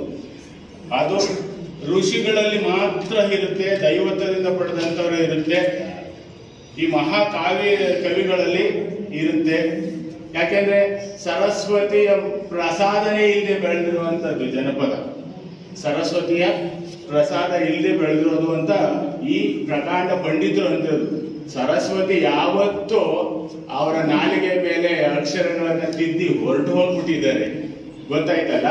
ಸೊ ಹಾಗಾಗಿ ಇಲ್ಲಿ ನಾವು ಅರ್ಥ ಮಾಡ್ಕೋಬೇಕಾಗಿರೋದು ಅಂತ ಅಂದ್ರೆ ಏನು ಬರೀ ಈ ಕವಿತ್ವಗಳಲ್ಲಿ ಕಾಣೋದಿಲ್ಲ ಅಂತ ಹೇಳ್ತಾರೆ. ಸೊ ಮೊದಲು ಹುಟ್ಟಿದ್ದು ಜನವಾಣಿ, ಬೆಳೆದು ಪರಿಷ್ಕೃತವಾಗಿ ಕವಿವಾಣಿ ಆಯಿತು ಅನ್ನುವಂಥದ್ದು. ಯಾಕೆಂದ್ರೆ ಈ ಕಾಡು ಜನರು, ಒಕ್ಕಲಿಗರು, ಹೆಂಗಸರು, ಮಕ್ಕಳು ಶಾಸ್ತ್ರ ಕಾವ್ಯಗಳ ಪರಿಚಯವೇ ಇಲ್ಲದೆ ಹಾಡುಗಳನ್ನ ಕಟ್ತಾ ಇದ್ದಂಥದ್ದು. ಯಾವ ಶಾಸ್ತ್ರಗಳು, ಅದಕ್ಕೋಸ್ಕರ ಯಾವ ಶಾಸ್ತ್ರ ಏನು ಹೇಳಿದ್ರೆ ನನ್ನ ಎದೆಯ ದನಿಯೇ ಯಾವತ್ತು ಕಾಲ ಅಂತ ಕುವೆಂಪು ಅವತ್ತೇ ಹೇಳಿ ಅಂತದ್ದು.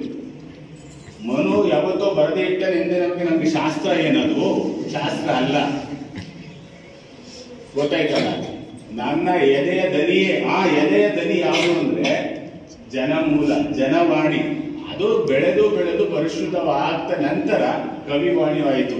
ಈ ಕವಿವಾಣಿಗಳಿಗೆಲ್ಲ ಮೂಲ ಪ್ರೇರಣೆ ಜನಪದ ಅನ್ನೋದು. ಅದಕ್ಕೋಸ್ಕರ ಜನಪದ ಇಲ್ಲದ ಬದುಕನ್ನ ಖಂಡಿತವಾಗಿಯೂ ನಾವು ಯಾರು ನಿರೀಕ್ಷೆ ಮಾಡೋದಕ್ಕಾಗಲ್ಲ. ನಿರೀಕ್ಷೆ ಆದ್ರೆ ನಶಿಸಿ ಹೋಗ್ತೈತೆ ಅಂತ ರಾಜ್ಯಾಧ್ಯಕ್ಷರು ಹೇಳಿತ್ತು. ಅದು ಬಹಳ ಮುಖ್ಯ ಆದಂಥದ್ದು. ಇತ್ತೀಚಿನ ದಿನಮಾನಗಳಲ್ಲಿ ಎಲ್ಲ ಸಿನಿಮಾಗಳಲ್ಲೂ ಅಷ್ಟೇನೆ ಅದರಲ್ಲಿ ತುಂಬಾ ದುಡಿಸ್ಕೊಂತಾರೆ, ಜನಪದಗಳನ್ನ ಚೆನ್ನಾಗಿ ತೆಗೆದುಕೊಂಡು ಚೆನ್ನಾಗಿ ಹಣ ಮಾಡ್ಕೊಳ್ತಾರೆ. ಅದಕ್ಕೆ ತಂದೆ ತಾಯಿ ಇಲ್ಲ, ಯಾರು ಅವ್ರು ಒಂದು ಕಾಪಿರೈಟ್ ಹಾಕೊಂಡಿದ್ಯಾ ಪ್ರೇಮ್ ದುಡ್ಡು ಕೊಡು ಅಂತ ಕೇಳಲ್ಲ. ದುಡ್ಡು ಯಾಕೆಂದ್ರೆ ಯಾರ ಕಾಪಿರೈಟ್ ಅಂತ ಹೋಗ್ಬಿಟ್ರೆ ದುಡ್ಡು ಕೊಡ್ಬೇಕಾಗ್ತೈತೆ. ಇದಕ್ಕೆ ಯಾರಿಂದ ಜನ ಬಾಯಿಂದ ಬಾಯಿಗೆ ಹಾಡ್ಕೊಂಡು ಬಂದಿರುವಂಥದ್ದು. ಹಾಗಾಗಿ ಎಲ್ಲ ಚಿತ್ರಗಳಲ್ಲೂ ಇದನ್ನ ಬಳಸ್ಕೊಂತ ಹೋಗ್ತಾರೆ. ಹಾಗೆ ಅದು ನಿಜಕ್ಕೂ ಅವ್ರನ್ನೇ ನಾವು ಅಪ್ರಿಷಿಯೇಟ್ ಮಾಡಬೇಕು, ಆ ನಿರ್ದೇಶಕರುಗಳನ್ನ. ಯಾಕೆ ಅಂದ್ರೆ ಅವರೂ ಸಹ ಜನಪದವನ್ನ ಒಂದು ಆಧುನಿಕತೆಯ ಟಚ್ ಅನ್ನ ಕೊಟ್ಟು ಪ್ರಚಾರ ಮಾಡ್ತಾ ಇದ್ದಾರಲ್ಲ. ಅಟ್ಲೀಸ್ಟ್ ಅವರು ಒಂದು ಆ ಮೆರುಗನ್ನ ಕೊಟ್ಟಿದ್ದಾರೆ. ಆ ಮೂಲಕನಾದ್ರೂ ಈ ಹೊಸ ಪೀಳಿಗೆಯವರಿಗೆ ಅದು ಜನಪದ ಗೊತ್ತಾಗುತ್ತೆ. ಆ ನಂತರ ಪರಿಷತ್ತುಗಳು ಅದರ ಮೇಲೆ ಇನ್ನು ಹೆಚ್ಚಿನಾಗಿ ಕೆಲಸ ಮಾಡ್ತಾ ಹೋದಾಗ ಮುಂದಿನ ಜನಾಂಗಕ್ಕೆ ಆ ಜನಪದದ ಸೊಗಡು ಉಳಿತೈತೆ ಅನ್ನೋದಕ್ಕೆ ಕಾರಣ ಆಗುತ್ತೆ ಅನ್ನುವಂಥದ್ದು. ಯಾಕೆಂದ್ರೆ ಇನ್ನು ಶಾಸ್ತ್ರ ಇದೆಯಲ್ಲ, ಶಾಸ್ತ್ರದ ತಳಹದಿ ಇಲ್ಲ ಅಂದ್ರೆ ಶಾಸ್ತ್ರ ಶೈವಾವಸ್ಥೆಯಲ್ಲಿದ್ದಾಗಲೇ ಜನಪದ ಹುಟ್ಟಿದ್ದು ಅಂತದ್ದು. ಶಾಸ್ತ್ರ ಶೈವಾವಸ್ಥೆಯಲ್ಲಿ ಏನು ಈ ಮಧುರ ಕವಿ ವಿಡಂಬನೆ ಮಾಡ್ತಾರಲ್ಲ, ಶಾಸ್ತ್ರ ಇನ್ನು ಶೈವಾವಸ್ಥೆಯಲ್ಲಿತ್ತು, ಇನ್ನು ಬಾಲ್ಯಾವಸ್ಥೆಯಲ್ಲಿತ್ತು, ಇನ್ನು ಬರ್ಲಿಲ್ಲ, ಅಡೋಲೆಸೆಂಟ್ಗೂ ಬರ್ಲಿಲ್ಲ, ಮುಂದಿನ ನಂತರ ಇದಕ್ಕೂ ಬರ್ಲೇ ಇಲ್ಲ. ಅವ್ರಿನ್ನು ಅವಾಗ್ಲಿದ್ದಂಗೆನೆ ಜನಪದ ಹುಟ್ಕೊಂತು. ಅಂದ್ರೆ ಜನಪದವನ್ನು ನಾವು ಹೀಯಾಳಿಸಬಾರ್ದು. ಹಳ್ಳಿಗಳಲ್ಲಿ, ಹೊಲಗಳಲ್ಲಿ, ಓಕೆ, ಕಣಗಳಲ್ಲಿ ಹುಟ್ಟು ಸಾವು, ಓಕೆ, ಸುಖ ದುಃಖ, ಕುಡಿತ ಎಲ್ಲದರಲ್ಲೂ ಜನಪದವನ್ನು ನಾವು ನೋಡ್ತೇವೆ. ಏಕೆ ಬೇಟೆ ಆಡ್ಬೇಕಾದ್ರೆ, ಮದುವೆ ಆಡ್ಬೇಕಾದ್ರೆ, ಓಕೆ, ಕುಟ್ಟಬೇಕಾದ್ರೆ, ಬೀಸ್ಬೇಕಾದ್ರೆ, ಓಕೆ, ಇವೆಲ್ಲ. ಅದಕ್ಕೆ ನಮ್ಮ ಶ್ರೀನಿವಾಸ ಮೂರ್ತಿ ಹೇಳಿದ್ರು, ನನಗೆ ನಿಜಕ್ಕೂ ಇವತ್ತು ಖುಷಿಯ ವಿಚಾರ ಏನು ಅಂತ ಅಂದ್ರೆ, ನನ್ನ ಮೊದಲ 2 ವರ್ಷದ ವಿದ್ಯಾರ್ಥಿ ನನ್ನ ಜೊತೆ ವೇದಿಕೆಯನ್ನು ಹಂಚ್ಕೊಂಡಿದ್ದಾನಲ್ಲ ಅನ್ನೋದೇ ನನಗೆ ತುಂಬಾ ಖುಷಿಯಾದ ವಿದ್ಯಾರ್ಥಿ. ನನ್ನ ಜಿಲ್ಲೆಯಲ್ಲೇ ಜನಪದ ಪರಿಷತ್ತಿನ ಅಧ್ಯಕ್ಷರ ಸ್ಥಾನವನ್ನು ವಹಿಸ್ಕೊಂಡಿದ್ದಲ್ಲ, ಅದು ಇನ್ನೂ ಹೆಮ್ಮೆಯ ವಿಷಯ. ನಾನೇ ನನ್ನ ಬೆಂಬಲಿಗೆ, ಯಾಕಂದ್ರೆ ನನ್ನ ಶಿಷ್ಯ. ನಾನು ಬೆಂಗಳೂರಿನ ಕಾಲೇಜಿನಲ್ಲಿ, BED ಕಾಲೇಜಿನಲ್ಲಿ ನನ್ನ ಮೊದಲ ಶಿಕ್ಷಕ ವೃತ್ತಿಯನ್ನು ಪ್ರಾರಂಭಿಸ ಮಾಡಿದಾಗ, ಅವನು ತುಮಕೂರಿನಿಂದ ಬಂದಾಗ ಅಲ್ಲಿ ಅವನು ತುಂಬಾ ಗೊತ್ತು, ಮೈಕ್ರೋ ಟೀಚಿಂಗ್ ಮಾಡಿದಾಗ ಅವನು ಎಷ್ಟು ನನ್ನನ್ನು ಎತ್ಕೊಂಡು ಬಿಟ್ಟಿದ್ದ. ಅವನು ಏನ್ ಸಾರ್ ಹೀಗೆಲ್ಲ ಮಾಡ್ತೀರಾ ನೀವು, ಹೀಗೆ ಅಂತ ಎಲ್ಲ. ನನಗೆ I was able to recall all those days ಅಂತ. ಫಾರ್ಚುನೇಟ್ ಅಂತ ಅಂದ್ರೆ ಅವರು ಶ್ರೀನಿವಾಸ ಮೂರ್ತಿ ಅವರು ಇಲ್ಲೇ ಬಂದಿದ್ದಾರೆ, ಬಟ್ ಯಾವಾಗಲೂ ಅವರು ಕ್ರಿಯಾಶೀಲರಾಗಿದ್ದಾರೆ. ಅದಕ್ಕೋಸ್ಕರನೇ ನಾನು ಡಾಕ್ಟರ್ ಎಸ್ ಬಾಲಾಜಿ ಅವರಿಗೆ ಮತ್ತೊಮ್ಮೆ ಅವ್ರಿಗೆ ಕೃತಜ್ಞತೆಗಳನ್ನ ಹೇಳ್ತೇನೆ. ಯಾಕೆಂದ್ರೆ ಕನ್ನಡ ಟೀಚರ್ಗಳನ್ನ ಇಲ್ಲಿ ಆಯ್ಕೆ ಮಾಡ್ಕೊಂಡಿಲ್ವಲ್ಲ ಅಂತ. ಹಂಗಂದ್ರೆ ನಾನು ಕನ್ನಡ ಟೀಚರ್ ವಿರೋಧಿ ಅಂತ ಯಾರು ಭಾವಿಸಬಾರ್ದು. ಯಾಕೆಂತಂದ್ರೆ ದುಡಿಯುವವರಿಗೆ ಕೆಲಸವನ್ನ ಕೊಡಬೇಕು, ಆಸಕ್ತಿ ಇರೋರಿಗೆ ಅವಕಾಶಗಳನ್ನ ಕೊಡಬೇಕಾಗುತ್ತೆ. ಆಗ ಚೆನ್ನಾಗಿ ಕೆಲಸ ಕಾರ್ಯಗಳು ನಡ್ಕೊಂಡು ಹೋಗ್ತವೆ ಅನ್ನುವಂತ ಕಾರ್ಯದಿಂದ ಒಂದು ಒಳ್ಳೆಯ ಕೆಲಸವನ್ನ ಮಾಡಿದ್ದೀರಿ.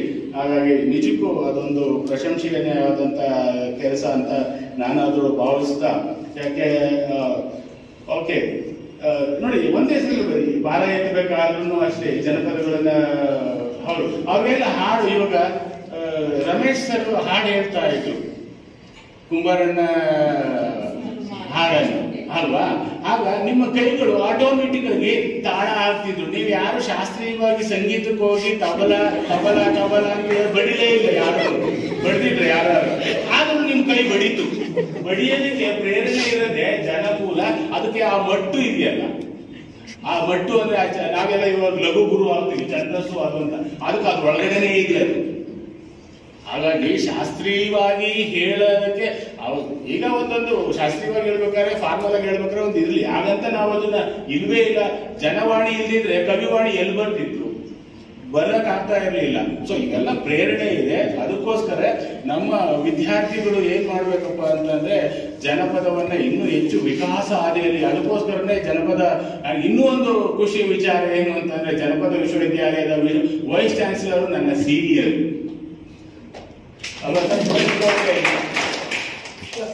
Nagesh Gangubai Hangal. Okay okay. So ಈಗ ಕಾಳಗಗಳ ಸಾಧನೆಗಳನ್ನ ವರ್ಣಿಸೋದಕ್ಕೆ, ಓಕೆ, ದೋಣಿ ನಡೆಸುವಾಗ ಅವ್ರಿಗೆ ಯಾರಿಗೂ ಅಕ್ಷರ ಇಲ್ಲ, ಆದ್ರೂ ಅವರೆಲ್ಲ ಹಾಡ್ತಾ ಇದ್ರು. ಸೊ ಹಾಗಾಗಿ ಅವ್ರಿಗೆ ಈ ವಂದಿಸಿದ ಜನರು ಈ ಸರ್ವಸಾಮಾನ್ಯವಾಗಿ ಹಾಡ್ತಾ ಮನೋಭಾವವನ್ನ ಇದರಲ್ಲಿ ತಂದ್ಕೊಂತಾ ಇದ್ರು ಅನ್ನೋದು. ಅದಕ್ಕೋಸ್ಕರನೇ ಇದಕ್ಕೆ ಏನ್ ಶಕ್ತಿ ಇದೆ ಅಂತ ಎರಡೆರಡು ಮಾತನ್ನ ಹೇಳ್ಬಿಟ್ಟು ನನ್ನ ಮಾತನ್ನು ಮುಗಿಸ್ತಾ ಇದ್ದೀನಿ. ಯಾಕೆಂದ್ರೆ ನಿಮಗೂ ಬಸ್ಗಳು ಕರೀತಾ ಇದ್ದಾರೆ, ಕೈ ಬೀಸಿ ಸೀಟ್ಗಳು ಇಲ್ಲೇ ನಿಂತ್ಕೊಂಡು ಹೋಗೋದು, ನಾವು ನೀವು ನಿಂತ್ಕೊಂಡು ಹೇಳ್ಬೇಡಿ ಅನ್ಕೊಂತಿಲ್ಲ, ನನಗೆ ಅರ್ಥ ಆಗ್ತಾ ಇದೆ. ಓಕೆ. ಸೊ ಜನಪದಕ್ಕೆ ಇರುವ ಮಕ್ಕಳ ತೊದಲು, ಇನಿಯಳ ಲಲ್ಲೆ, ತಂಗಾಳಿಯ ತೀಟೆ, ಮಲ್ಲಿಗೆಯ ಕಂಪು, ಬೆಳದಿಂಗಳ ತಂಪು, ಇಂಥ ಮುಂತಾದ ಉಪಮಾನಗಳನ್ನ ಚೆನ್ನಾಗಿ ಬಳಸಿಕೊಳ್ಳುವುದನ್ನ ಓಕೆ ಅದರಲ್ಲಿ ಕಾಣಿಸ್ತೀವಿ. ಆದ್ರೆ ಕೃತಕ ಕವಿತ್ವ ಇದೆಯಲ್ಲ, ಕೃತಕ ಕವಿತ್ವ ಅಂದ್ರೆ ನಾವು ಶಿಷ್ಟಾಚಾರದಿಂದ ಬರೆಯುವಂಥದ್ದು, ಇಷ್ಟೇ ಲಿಮಿಟ್. ಇದು ಛಂದಸ್ ಹಾಕೊಂಡು ಇದು ಲಘುಗುರು ಬಂತ, ಇಲ್ಲ ಇಲ್ಲ ಅದು ಬರ್ಲಿಲ್ಲ, ಇದು ರೈಮ್ಸು, ಆಗ ನಾವು ಆಗ ಹೇಳಕ್ಕಾಗಲ್ಲ. ಅಲ್ಲಿ ಹಂಗಿಲ್ಲ, ಅದೆಲ್ಲವೂ ಈಗ ಹೇಳಿದ ಎಲ್ಲ ಉಪಮಾನಗಳು ಅಲ್ಲಿ ಇದಾವೆ. ಓಕೆ. ಸೊ ಹಾಗೆ ಅದಕ್ಕೋಸ್ಕರನೇ ನೀವು ಈ ಹಾಡುಗಳನ್ನ ಎಲ್ಲರಿಗೂ ನೀವೆಲ್ಲರೂ ಹಾಡ್ತೀವಿ, ನಾವು ಹಾಡ್ತೀವಿ, ಬಾತ್ರೂಮ್ಗಳಲ್ಲಿ, ರೂಮ್ಗಳಲ್ಲಿ, ಎಲ್ಲರೂ. ಸೊ ಅದನ್ನೇ ಒಂದ್ಸಲ ಎಕ್ಸ್ಪ್ಯಾನ್ಷನ್ ಮಾಡ್ಕೋಬೇಕು, ಅಷ್ಟೇ, ವಿಸ್ತಾರ ಮಾಡ್ಕೋಬೇಕು, ಎಕ್ಸ್ಪ್ಲೋರ್ ಮಾಡ್ಕೋಬೇಕು. ನೀವು ಎಂಗೇಜ್ ಮಾಡ್ಕೊಂಡಿರ್ತೀರಾ, ಎಕ್ಸ್ಪ್ಲೋರ್ ಮಾಡಲ್ಲ, ಎಕ್ಸ್ಪ್ಯಾಂಡ್ ಮಾಡಲ್ಲ, ಆಮೇಲೆ ಇವ್ಯಾಲ್ಯೂಯೇಷನ್ ಮಾಡಕ್ ಬಿಡ್ತಾರೆ, ಯಾರಕ್ಕೆ ಬರಲ್ಲ ಅಂತ ಹೇಳ್ಬಿಡ್ತಾರೆ ಯಾರಾದ್ರು. ಹಂಗಾಗಿ ನೀವು ಅವನ್ನೆಲ್ಲ ಎಕ್ಸ್ಪ್ಲೋರ್ ಮಾಡಿ ಖಂಡಿತವಾಗಿ ಶೋಧಿಸಿ, ನಿಮ್ಮಲ್ಲೇ ಎಲ್ಲವೂ ಬರುತ್ತೆ. ಯಾಕಂದ್ರೆ ನಿಮ್ಮ ಅಜ್ಜಿಯನ್ನು ಮಾತಾಡಿಸಿ, ನಿಮ್ಮ ತಾತಂದಿರನ್ನು ಮಾತಾಡಿಸಿ, ನೀವು ಯಾವುದೋ ಒಂದು ಇದಿದೆ ಏನು, ಒಂದು ದಿವಸದಲ್ಲಿ ಒಂದು ಅರ್ಧ ಗಂಟೆ ಆದ್ರೆ ತಾತದರ ಹತ್ರ ಮಾತಾಡಬೇಕು, ಒಂದು ಅರ್ಧ ಗಂಟೆ ಚಿಕ್ಕ ಮಗುವಿನ ಹತ್ರ ಮಾತಾಡಬೇಕು, ನಮ್ಮ ಆರೋಗ್ಯ ಚೆನ್ನಾಗಿರ್ತಿದೆ ಅಂತ. ಈಗ ಬೇರೆ ಬೇರೆ ಇರ್ತಾರೆ ಇದ್ರೆ ಹೊಟ್ಟೆ ಅಂತ ಅದನ್ನು ಹೇಳ್ಬಿಡ್ತಾರೆ ಅಂತ. ಸೊ ಹೀಗಾಗಿ ಅದಕ್ಕೆ ತಾತಂದಿರು, ಅಜ್ಜಿಯಂದರು ಮತ್ತೆ ಇವರ ಜೊತೆ ನಾವು ಬೆರೆತಾಗ ಇವೆಲ್ಲವೂ ನಾವು, ಯಾಕೆಂದ್ರೆ ಅವರೆಲ್ಲ ಈ ತಲೆಮಾರಿನ ಜನಾಂಗ ಓದಿದಾಗ ನಮ್ಗೆ ಈ ಜನಪದ ಸಿಗೋದಿಲ್ಲ.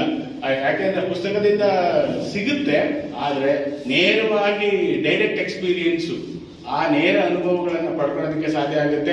ನೀವೆಲ್ಲರೂ ನಿಮ್ಮ ಮುತ್ತಾತಂದಿರನ್ನ ನೋಡೋದಕ್ಕೆ ಅವಕಾಶಗಳು, ಮುತ್ತಾತಂದ್ರೆ ಸಿಗಲ್ಲ, ತಾತಂದಿರು ಮತ್ತೆ ಅಜ್ಜಿಯಂದಿರು ಮತ್ತೆ ಅವ್ರಿಗೆ ಸಂಬಂಧಪಟ್ಟಂತ ಹಳ್ಳಿಗಳಲ್ಲಿ ಹೋದಾಗ ಮಾತಾಡಿಸಿ ಅವ್ರನ್ನ, ಅವರಿಂದ ಆ ವಿಚಾರಗಳನ್ನ ಹೇಳ್ಕೊಳ್ಳಿ, ಅವ್ರಿಗೆ ಜನಪದದ ಬಗ್ಗೆ ಸಂಬಂಧಪಟ್ಟಂತೆ ಎಲ್ಲ ವಿಚಾರಗಳನ್ನ. ಸೊ ಹಾಗಾಗಿ ನಿಮ್ಗೆ ನೀವು ನಿಮ್ಮಲ್ಲಿರೋ ಒಂದು ಕಲೆಯನ್ನು ಬೆಳೆಸ್ಕೊಂಡು ಉಳಿಸ್ಕೊಂಡು ಹೋಗೋದಕ್ಕೆ ಸಾಧ್ಯ ಆಗುತ್ತೆ. ಇದೆಲ್ಲ ಅವಕಾಶವನ್ನ ಮಾಡಿಕೊಟ್ಟಂತ ರಾಜ್ಯ ಪರಿಷತ್ತಿನ ಅಧ್ಯಕ್ಷರು ಮತ್ತೆ ಎಲ್ಲ ಅವರ ಬಳಗದವರಿಗೆ ಮತ್ತೊಮ್ಮೆ ನನ್ನ ಕಾಲೇಜಿನ ಪರವಾಗಿ ಮತ್ತು ವಿದ್ಯಾರ್ಥಿಗಳ ಪರವಾಗಿ ಕೃತಜ್ಞತಾ ಪೂರ್ವಕ ಧನ್ಯವಾದಗಳನ್ನು ಹೇಳ್ತಾ ಇದ್ದೀನಿ.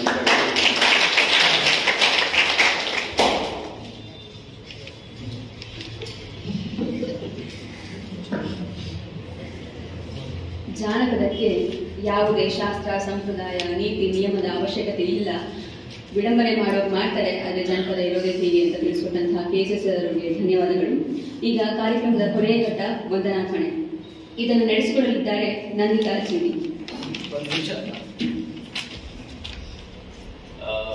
ಈಗಾಗಲೇ ಇಂಟಿಮೇಷನ್ ಗೊತ್ತಿರುತ್ತೆ ಅನ್ಸುತ್ತೆ. ಒಂದು ಕವನದ ಸ್ಪರ್ಧೆಯನ್ನ ಮಾಡ್ತಾ ಇದ್ದೀವಿ ನಾವು. ಈ ತಿಂಗಳ 20ನೇ ತಾರೀಕು ಕೊನೆಗೆ ಇರುತ್ತೆ.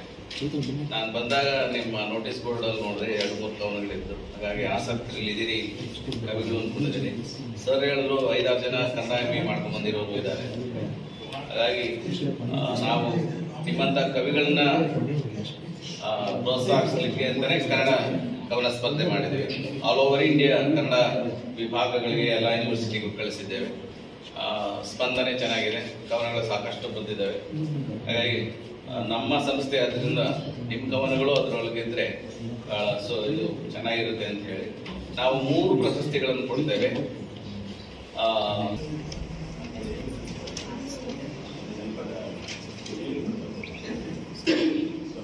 ಶ್ರೀ ಸಿದ್ಧಾರ್ಥ ಶಿಕ್ಷಣ ಮಹಾವಿದ್ಯಾಲಯದ ವತಿಯಿಂದ ಜನಪದ ದಿನಾಚರಣೆ ಮತ್ತು ಬುಡಕಟ್ಟು ದಿನಾಚರಣೆಯನ್ನು ಹಮ್ಮಿಕೊಂಡಿದ್ದೆವು. ಈ ಕಾರ್ಯಕ್ರಮದ ಅಧ್ಯಕ್ಷತೆಯನ್ನು ವಹಿಸಿಕೊಂಡಿದ್ದ ಶ್ರೀಮತಿ PS ಲತಾ ಮೇಡಮ್, ಪ್ರಾಂಶುಪಾಲರು, ಶ್ರೀ ಸಿದ್ಧಾರ್ಥ ಶಿಕ್ಷಣ ಮಹಾವಿದ್ಯಾಲಯ ಇವರಿಗೆ ನಮ್ಮ ಮತ್ತು ನಿಮ್ಮೆಲ್ಲರ ಪರವಾಗಿ ಹೃದಯಪೂರ್ವಕ ಧನ್ಯವಾದಗಳು. ಪ್ರಿಯ ವಿದ್ಯಾರ್ಥಿಗಳೇ, ಈ ತಿಂಗಳ 15ರಂದು ಅದಕ್ಕಿಂತ ಮುಂಚೆ ರಾಜ್ಯ ಮಟ್ಟದ ದೇಶಭಕ್ತಿ ಗೀತೆ ಇರುತ್ತೆ. ಆನ್ಲೈನಲ್ಲಿ ನೀವು ಒಂದು ವಿಡಿಯೋ ಮಾಡಿ ಮೊಬೈಲ್ ಈ ಮಾಡಲ್ ಇಟ್ಕೊಂಡು ವಿಡಿಯೋ ಮಾಡಿ ಕಳಿಸ್ಕೊಳ್ಬೇಕು. ನಾವು ಸರ್ ಕಳಿಸ್ತೀವಿ ಪೋಸ್ಟರ್ದು. ಕ್ಯಾಶ್ ಪ್ರೈಸ್ ಇರುತ್ತೆ, ಪುಸ್ತಕ ಪ್ರಶಸ್ತಿ ಇರುತ್ತೆ. 15ನೇ ತಾರೀಕು ಒಳಗಡೆ ದೇಶಭಕ್ತಿ ಗೀತೆ ಎಷ್ಟು ನಿಮಿಷ ಆಡಬೇಕು ಗೈಡ್ಲೈನ್ಸ್ ಕಳಿಸ್ಕೊಟ್ಟಿರ್ತೀವಿ. ಯಾವ ಬೇಕಾದ್ರೆ ಹಾಡಿ ಕಳಿಸ್ಕೊಡ್ತೀವಿ. ಅದನ್ನು ಪ್ರಶಸ್ತಿನ 26ಕ್ಕೆ ಘೋಷಣೆ ಮಾಡ್ತೀವಿ. ನಾನು MA ಮಾಡಿದಂತ ನಿಮ್ಮಂತ ಸಂಘ ಏನಾದ್ರು ಸಿಕ್ಬಿಟ್ಟಿದೆ ನಾನು ನೋಡಿ. ಜಾನಪದದ ಒಂದು ಶಕ್ತಿ ಅನ್ನುವಂಥದ್ದು ಭೂಮಿ ತಾಯಿ ಒಡಲಲ್ಲಿ ಇರುವಂಥದ್ದು. ಈ ನೆಲಮಣ್ಣಿನ ಒಂದು ಗುಣವನ್ನ ಮೈವೆತ್ಕೊಂಡು ಬೆಳೆದಿರುವಂಥದ್ದು ಜನಪದ. ಆ ಕನ್ನಡ ಜನಪದ ಪರಿಷತ್ತಿನ ಮೂಲಕ ಮೂಲೆಗುಂಪಾಗಲಿರುವಂತಹ ಜನಪದವನ್ನ, ಅದರ ತೇರನ್ನ ಎಳೆಯಲಿಕ್ಕೆ ಪರಿಷತ್ತನ್ನ ಸಂಘಟಿಸಿರುವಂತಹ ಡಾಕ್ಟರ್ S ಬಾಲಾಜಿ ಸರ್ ಅವರಿಗೆ ಮತ್ತೊಮ್ಮೆ ಈ ಕಾರ್ಯಕ್ರಮಕ್ಕೆ ಸ್ವಾಗತಿಸುತ್ತಾ, ಈ ಒಂದು ಕಾರ್ಯಕ್ರಮದಲ್ಲಿ ನಿಮ್ಮ ವೇಗವನ್ನು ನೋಡ್ತಾ ಇದ್ರೆ ನಾವು ಒಂದಿಷ್ಟು ಹಿಂದೆ ಇದ್ದೀವಿ ಅನ್ನುವಂಥ ಭಾಸ ಆಯ್ತು. ಜನಪದನು ಹಾಗೆ ಹಿಂದೆ ಸರಿತಾ ಇದೆ, ನಮ್ಮ ಸ್ಮೃತಿ ಪಟಲದಿಂದಲೂ ಸಹ ಹಿಂದೆ ಸರಿತಾ ಇದೆ. ಅಂತ ಒಂದು ಜನಪದದ ಸಾರಥ್ಯವನ್ನ ನೀವೆಲ್ಲರೂ ವಹಿಸಿಕೊಳ್ಬೇಕು.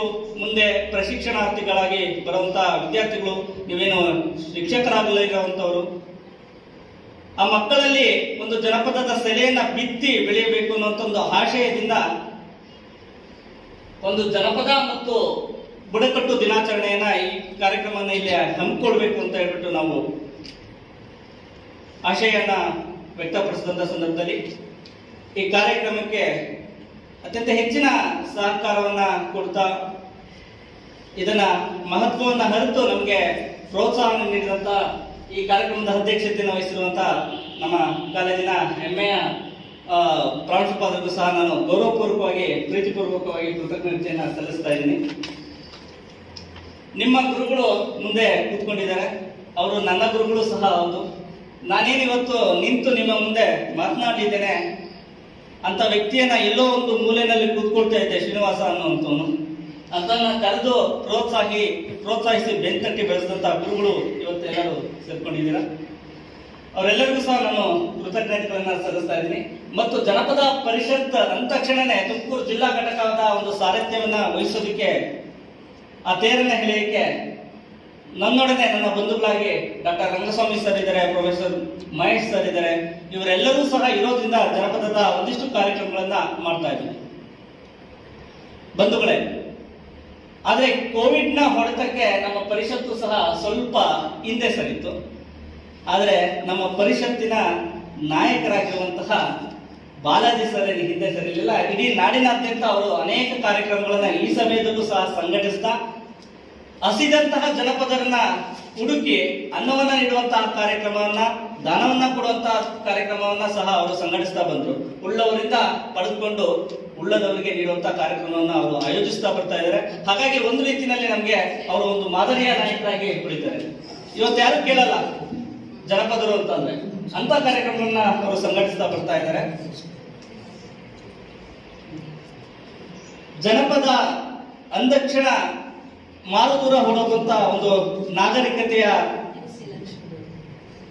ನಡುವೆ ನಾವು ಬದುಕ್ತಾ ಇದ್ದೇವೆ. ಆ ಸಂದರ್ಭದಲ್ಲಿ ನನಗೆ ಬಹಳ ಖುಷಿಯಾಗಿತ್ತು ಅಂದ್ರೆ ಇಲ್ಲಿಗೆ ಬಂದು ನೀವೊಂದು ಹಾಡನ್ನ ಎತ್ಕೊಂಡ್ರಿ, ಅದು ಜನಪದ ಶೈಲಿನಲ್ಲೇ ಪ್ರಾರ್ಥನೆಯನ್ನ ಮಾಡಿದ್ರಿ. ನಾವು ಮಾಮೂಲಿ ಏನ್ ಮಾಡ್ತಾ ಇದ್ವು, ಗಣಪತಿಯ ಸ್ತುತಿಯನ್ನ ಮಾಡ್ತಾ ಇದ್ವು, ಮುಗಿಸ್ತಾ ಇದ್ವು. ಆ ಜನಪದದ ಶೈಲಿ ನೀವು ತೆಗೆದುಕೊಂಡಿದ್ದಂತೂ ನನಗಂತೂ ಅತ್ಯಂತ ಸಂತೋಷದ ವಿಷಯ. ಈ ನಿಟ್ಟಿನಲ್ಲಿ ನಿಮ್ಮನ್ನೆಲ್ಲ ಪ್ರೋತ್ಸಾಹಿಸಿದಂತ ಮೇಡಮ್ ಎಲ್ಲರೂ ಇಲ್ಲಿದ್ದಾರೆ. ಅಶ್ವಥ್ ಸರ್, ಮಾರುತಿ ಸರ್ ಸಹ ನಾನು ಅತ್ಯಂತ ಪ್ರೀತಿಪೂರ್ವಕವಾದಂತಹ ಕೃತಜ್ಞತೆಗಳನ್ನ ಸಮರ್ಪಿಸ್ತಿದ್ದೀನಿ. ಸರ್ ತುಂಬಾ ಹೃದಯದ ಧನ್ಯವಾದಗಳು ಸರ್, ತುಂಬಾ ಹೃದಯದ ಧನ್ಯವಾದಗಳು. ಈ ಒಂದು ಕಾರ್ಯಕ್ರಮ ಅಚ್ಚುಕಟ್ಟಾಗಿ ನಿರ್ವಹಣೆ ಅಶ್ವಥ್ ಸರ್ ಮತ್ತೆ ಮಾರುತಿ ಸರ್ ಎಲ್ಲ ವಿದ್ಯಾರ್ಥಿಗಳು ಮತ್ತು ಮೇಡಮ್ಗಳಿಗೆ ನಾನು ಕೃತಜ್ಞತೆಗಳನ್ನ ಸಮರ್ಪಿಸ್ತೇನೆ. ನೀವೆಲ್ಲ ಶಿಕ್ಷಕರಾಗಿ ಹೊರಳಿರುವಂತವ್ರು. ಮಹಾಕಾವ್ಯ ಅಂದ ತಕ್ಷಣ ನಮ್ಮ ಸ್ಮೃತಿ ಪಟಲದಲ್ಲಿ ಬರುವಂತ ಹೆಸರುಗಳು ರಾಮಾಯಣ, ಮಹಾಭಾರತ. ಆದ್ರೆ ಜನಪದದ ಮಹಾಕಾವ್ಯಗಳನ್ನ ನಾವು ಒಂದಿಷ್ಟು ನೋಡ್ಬೇಕಾಗುತ್ತೆ. ಮಾನವಿಕ ವಿಭಾಗದಿಂದ ಇವತ್ತು ಕಾರ್ಯಕ್ರಮವನ್ನ ನಾವು ಹಾಕೊಳ್ತಾ ಇದ್ದೀವಿ. ಜನಪದದ ಮಹಾಕಾವ್ಯಗಳು ನಿಮ್ಗೆ ಏನಾದ್ರೂ ಗೊತ್ತಿದ್ರೆ ನನಗೆ ಹೇಳಲಿಕ್ಕೆ ನೀವು ಸಹಾಯ ಮಾಡ್ಬೋದು. ಜನಪದದ ಮಹಾಕಾವ್ಯಗಳ ಬಗ್ಗೆ ಕೇಳಿದ್ದೀರಾ? ಗೊತ್ತಾ ನಿಮ್ಗೆ ಯಾವ್ದಾದ್ರು? ಎಷ್ಟಿದೆ ಅಂತ ಗೊತ್ತಾ ಕನ್ನಡದ ಜನಪದ ಮಹಾಕಾವ್ಯಗಳು? ಪಂಚ ಮಹಾಕಾವ್ಯಗಳನ್ನ ನಾವು ಕನ್ನಡ ಜನಪದದಲ್ಲಿ ಕಾಡ್ತೀವಿ. ಅದು ತುಮಕೂರಿನ ನೆಲದಲ್ಲಿರುವಂತಹ ಜುಂಜಪ್ಪನು ಸಹ ಒಂದು. ಕೇಳಿದಿರಲ್ಲ ಜುಂಜಪ್ಪನ ಮಹಾಕಾವ್ಯ, ಮಂಟೇಸ್ವಾಮಿ, ಮೈಲಾರ ಮಹಾಲಿಂಗ, ಮಲೆ ಮಹದೇಶ್ವರ, ಯಲ್ಲಮ್ಮ. ಈ ಮಹಾಕಾವ್ಯಗಳು ನಮ್ಮ ನಾಡಿನ ಸತ್ವವನ್ನ ಮುಗಿಲೆತ್ತರಕ್ಕೆ ಎತ್ತಿಸದಂತವು. ಇವುಗಳನ್ನ ಕುರಿತಂತೆ ಅಧ್ಯಯನಗಳು ಸಾಕಷ್ಟು ಸಹ ಆಗ್ತಾ ಇದ್ದಾವೆ. ಆದ್ರೆ ಆ ಅಧ್ಯಯನ ಜನರನ್ನ ತಲುಪುವಂತಹ ಕೆಲಸಗಳು ಆಗ್ತಾ ಇಲ್ಲ. ಆ ಒಂದು ನಿಟ್ಟಿನಲ್ಲಿ ಪರಿಷತ್ತು ಈ ಕಾರ್ಯಕ್ರಮವನ್ನು ರೂಪಿಸ್ತಾ ಹಲವಾರು ವಿದ್ಯಾರ್ಥಿಗಳಲ್ಲಿ ಮರೆ ಮಾಚುತ್ತಿರುವಂತಹ ಜನಪದವನ್ನ ಮೇಲ್ಸ್ತರಕ್ಕೆ ತರುವಂತಹ ಒಂದು ಪ್ರಯತ್ನವನ್ನ ಹಾಕೊಳ್ತಾ ಇದ್ದೀವಿ. ಈ ನಿಟ್ಟಿನಲ್ಲಿ ಈ ಒಂದು ಕಾರ್ಯಕ್ರಮಕ್ಕೆ ಅತ್ಯಂತ ಮೆರುಗು ನೀಡುವಂತಹ ಸಂಪನ್ಮೂಲ ವ್ಯಕ್ತಿಯಾಗಿ ನಮ್ಮೊಂದಿಗೆ ರಮೇಶ್ ಮಣ್ಣೆ ಸರ್ ಇದ್ದಾರೆ. ಅವ್ರ ಮುಂದೆ ಮಾತನಾಡಲಿದ್ದಾರೆ. ಆ ಒಂದು ರಸದೌತಣವನ್ನ ಸವಿಯುವಂತ ಸಂದರ್ಭದಲ್ಲಿ ನಾನು ಜಸ್ಟ್ ನಿಮ್ಗೆ ಒಂದು ಉಪ್ಪಿನಕಾಯಿನ ಇಲ್ಲಿ ಇಟ್ಬಿಟ್ಟು ಹೊರಡ್ತಾ ಇದ್ದೀನಿ ಪ್ರಾಸ್ತಾವಿಕ ನುಡಿ ಅನ್ನೋ ರೀತಿಯಲ್ಲಿ. ಮುಂದೆ ಗಣ್ಯರೆಲ್ಲ ಮಾತನಾಡಲಿದ್ದಾರೆ. ಎಲ್ಲರಿಗೂ ಶುಭ ಕೋರುತ್ತಾ ಈ ಕಾರ್ಯಕ್ರಮವನ್ನು ಅಚ್ಚುಕಟ್ಟಾಗಿ ಆಯೋಜಿಸಿ ಕೊಟ್ಟಂತಹ ಎಲ್ರಿಗೂ ನಾನು ಅತ್ಯಂತ ಕೃತಜ್ಞತೆಗಳನ್ನ ಸಮರ್ಪಿಸ್ತಾ, ಮತ್ತು ಕೇಳುವ ಮಹಾಪ್ರಭುಗಳು, ನೀವೆಂತ ಪ್ರಶಿಕ್ಷಣಾರ್ಥಿಗಳಾಗಿದ್ದೀರಾ, ಎಂತ ಶಿಕ್ಷಕರ ಹತ್ರ ಬೆಳೀತಿದ್ದೀರಾ, ನಿಮ್ಮನ್ನ ನೋಡಿದ್ರೆ ನಮ್ಗೊಂದಿಷ್ಟು ಸ್ಫೂರ್ತಿ ಬರುತ್ತೆ. ನಿಮ್ಮನ್ನೆಲ್ಲ ನೋಡಿ ನಾವು ಕಲಿಯುವಂಥದ್ದು ಸಾಕಷ್ಟು ಇದೆ. ಹಾಗಾಗಿ ನಿಮ್ಮೆಲ್ಲರಿಂದಲೂ ಸಹ ಅತ್ಯಂತ ಸಂತೋಷವಾಗಿದೆ ಅಂತ ಹೇಳ್ತಾ ಮುಂದಿನ ಕಾರ್ಯಕ್ರಮಕ್ಕೆ ಅನುವು ಮಾಡಿಕೊಡೋಣ. ನಮಸ್ಕಾರ.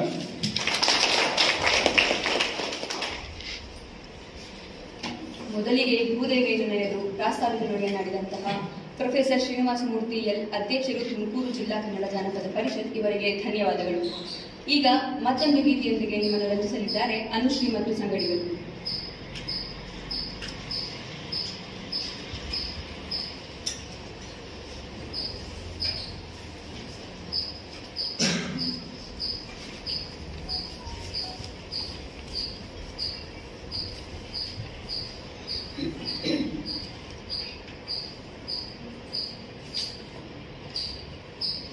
ತರಬಲ್ಲ ತಗಿನ ತಂಬೂರಿ ಸ್ವರ ಬರದೆ ಬಾರಿಸದಿರೋ ತಂಬೂರಿ. ತರಬಲ್ಲ ತಗಿನ ತಂಬೂರಿ ಸ್ವರ ಬರದೆ ಬಾರಿಸದಿರೋ ತಂಬೂರಿ. ಸರಸ ಸಂಗೀತದ ಕುರುಹುಗಳರಿಯದೆ, ಸರಸ ಸಂಗೀತದ ಕುರುಹುಗಳರಿಯದೆ ಬರದೆ ಬಾರಿಸದಿರೋ ತಂಬೂರಿ. ತರಬಲ್ಲ ತಗಿ ನಿನ್ನ ತಂಬೂರಿ ಸ್ವರ ಬರದೆ ಬಾರಿಸದಿರೋ ತಂಬೂರಿ.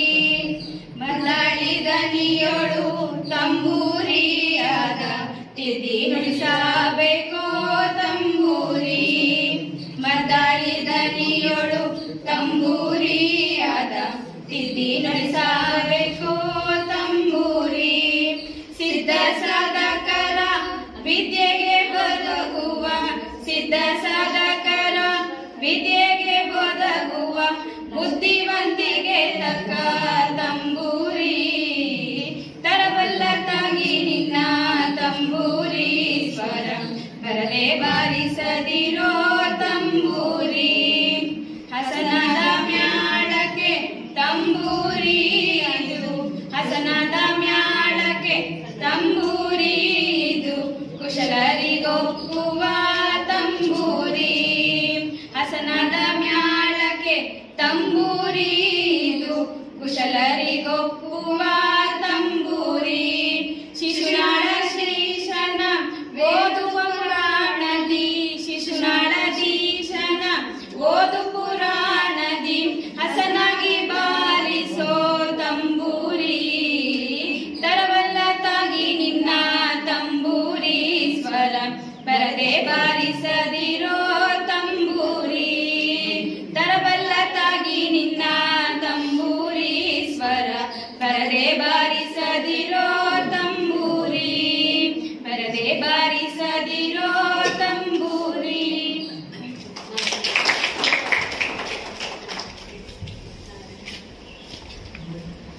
ತಂಬೂರಿ ಸ್ವರದ ಮೂಲಕ ಶರೀಫಜ್ಜನನ್ನ ಹಾಗೆ ಮೇರು ಗಾಯಕ ಅಶ್ವಥ್ ಅವರನ್ನ ನಡೆಸಿದಂತಹ ಅನುಶ್ರೀ ಮತ್ತು ಸಂಗಳಿಗರಿಗೆ ಧನ್ಯವಾದಗಳು. ಈಗ ಪ್ರೊಫೆಸರ್ ರಮೇಶ್ ಮಣ್ಣೆ ಸರ್, ಮುಖ್ಯಸ್ಥರು ಕನ್ನಡ ವಿಭಾಗ, ಶ್ರೀ ಸಿದ್ಧಾರ್ಥ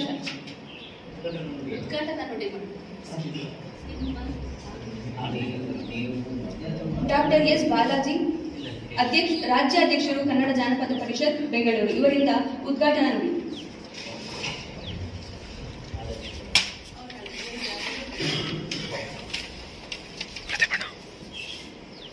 ಜಾನಪದ ಮೂಲೆಗುಂಪಾದರೆ ಮಾನವ ಜನಾಂಗ ಮೂಕಾದಂತೆ, ಪದ ಹಾಡದೆ ಕಲ್ಲ ಬೀಸಿದರೆ ತಿರುಗುತ್ತಿರಲಿಲ್ಲ ಕಲ್ಲು. ಅಜ್ಞಾತ ಕವಿಗಳಿಂದ ರಚಿಸಲ್ಪಟ್ಟಂಥ ಅಮರಕಾವ್ಯವೇ ಜಾನಪದ. ಈಗ ಹಾಡಿದಂಥ ಗೀತೆ ಜನಪದ ಅಲ್ಲ, ಅದು ತತ್ವಪದ.